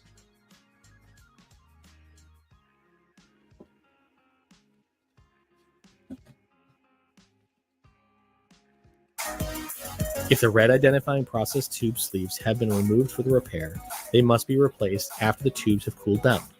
This completes our demonstration of proper R290 service guidelines. There you go. Well, this video is going to get shut down. All right. I'm going to end this broadcast here. I just wanted to say a couple things. I had a classmate pass away. He lost his battle with brain cancer. He was 49.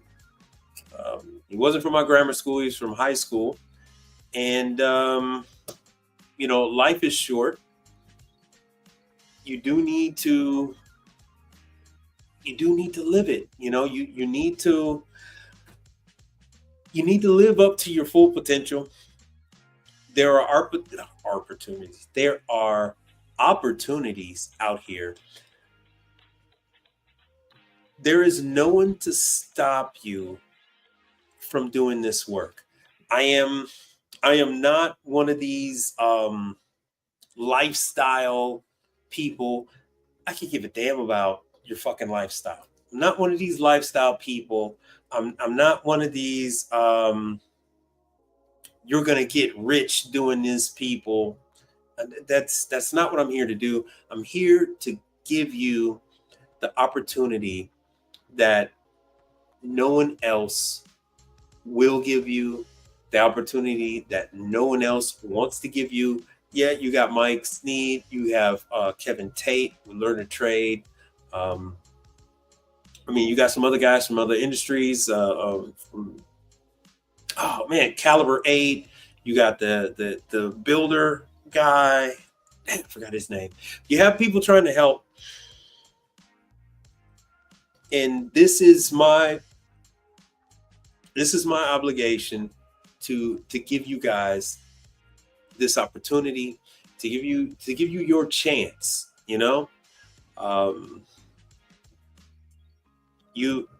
Life is short. This is an opportunity for you in order to make full in order to use this opportunity, you need the training, right? Some of the training is free. Some of it's online and free. Some of it's in person and free. Some of it is going to be in your own city and town. Some of it's going to be at the factory. somewhere else in another, another part of the country. But this is your life. We only have one life. You need to live it. This is not like trucking where you got to go buy a vehicle, an expensive vehicle or a used one. I've talked with like Kevin Tate and stuff like that, in cities like Chicago, Boston, New York. Hey, we use public transportation sometimes. Nowadays, you use Uber. This is commercial. No one gives a shit if you're taking an Uber. Hey man, if you don't have a car, if you got enough money to get, those tools from Harbor Freight, the pack of tools from Lowe's, Home Depot, Ace Hardware, the 100 pack, $100 set of tools, and then you have somebody drop you off. Have them drop you off around the corner from the restaurant, from the grocery store, from the gas station. No one cares what vehicle you're in. No one cares if you show up on a scooter. No one gives a shit. What's important is that you show up and that you do right by the customer. All right. And the way you can do right by the customer is through the training and the knowledge. I'm not going to drone on too much longer, but this industry is short. They've been saying there's 55,000 technicians in this industry for the last damn 10 years. And I know I can at least this many people have passed away within the last year in this industry that I could, in the trade magazines and everything else, people that I know of, gone. And I don't know what the real number is, but I do know that there is a definite shortage. I know that corporate America has taken hold of our industry, this industry. They're only focusing on B2B. They're only focusing on other corporations. This leaves an avenue for you to take care of the mom and pops. This leaves an avenue for you to take care of small hotels, gas stations, convenience stores, daycare, individual daycares, private schools, things like that the large corporations say, though that's too small. These people don't want to sign a multi-million-dollar contract with us. We're not going to deal with them. That's wide open for you in Canada, in South America, in Central America, in Mexico, in the United States, whether it's Biloxi, Mississippi, whether it's Chicago, whether it's Phoenix, Arizona, LA, we all have the same opportunity.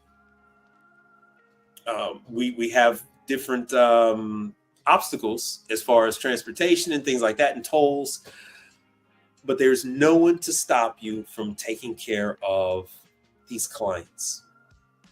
And like I showed Alex, all you need is a $6 bottle of bubble leak detector, $10 worth of dry nitrogen. You can gas, pressurize the system, spray it for leak check. Using that system, you can show that to any manufacturer, any customer, and you've proven the case. It has a sealed system leak. There is no gas and go anymore. It is, whether you're doing a $300 evaporator, $600 evaporator, $1,000 evaporator, it's all money. It's all cash, and there's no one to get in your way.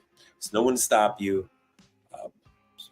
There's no scarcity. This isn't residential appliance repair. There's no scarcity, and there is no there's no gatekeepers on this side.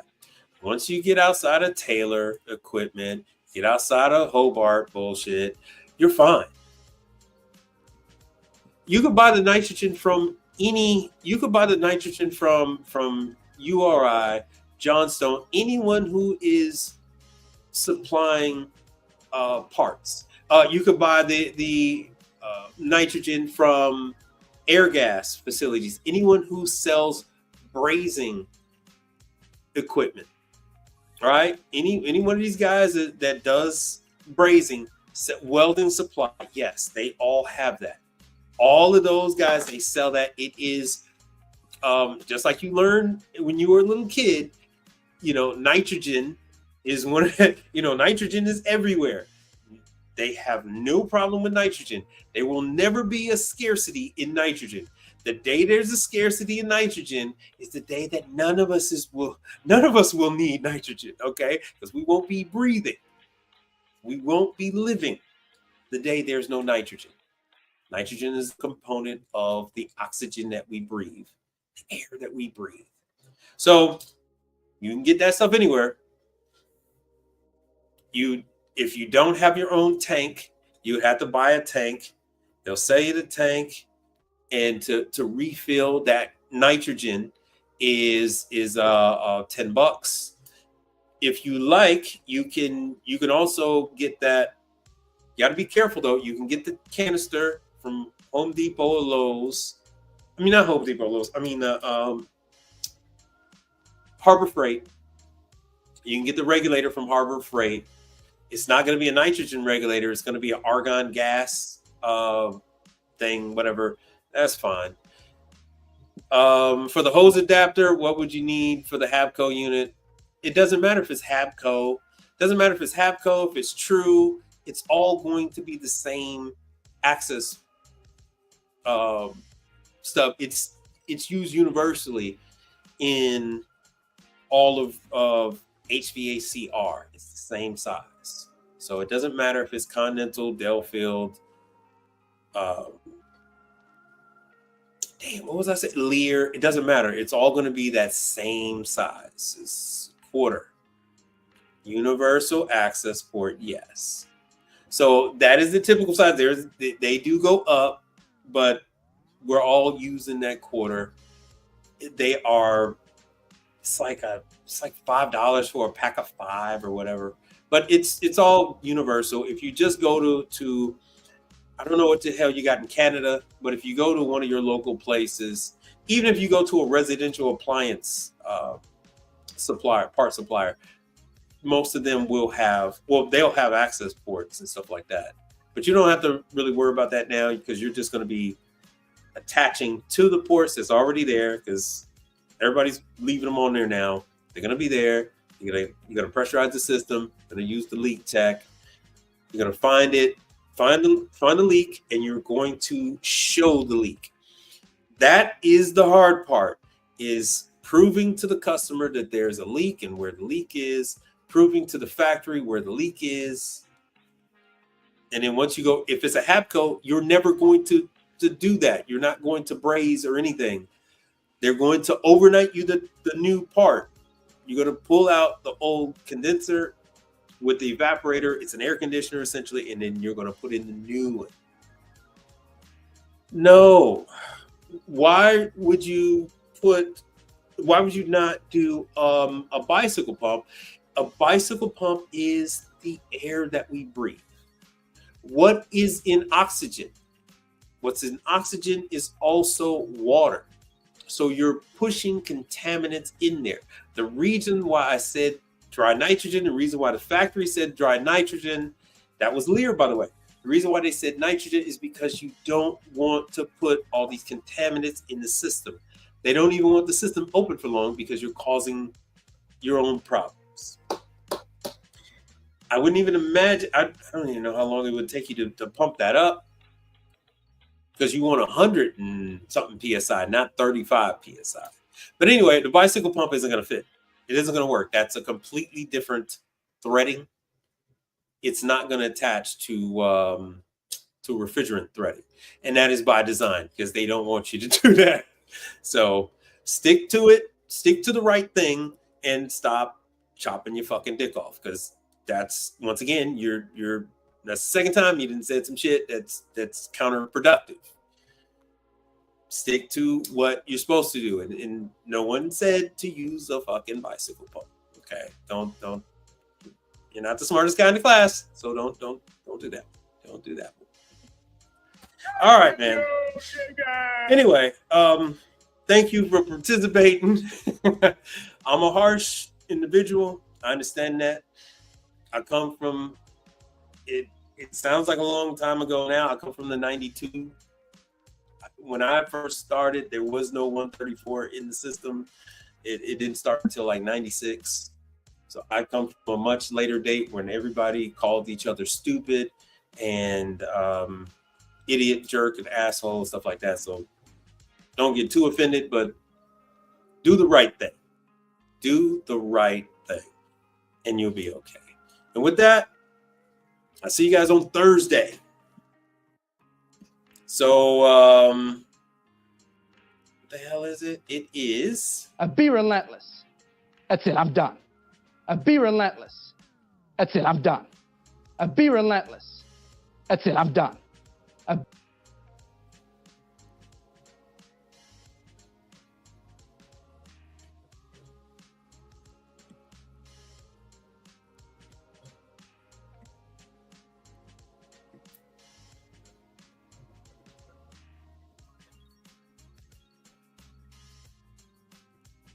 Be relentless. That's it, I'm done. Be relentless. That's it, I'm done. All right, let me see here.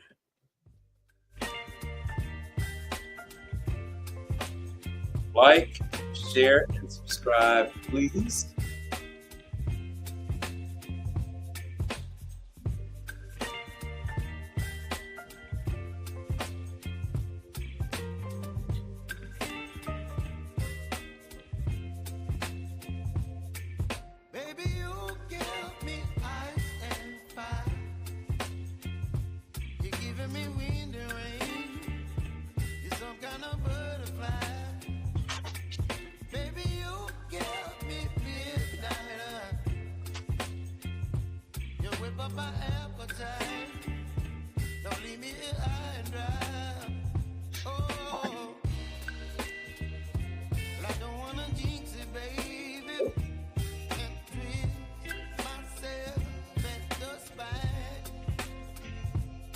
No problem, my axe. Catch you later.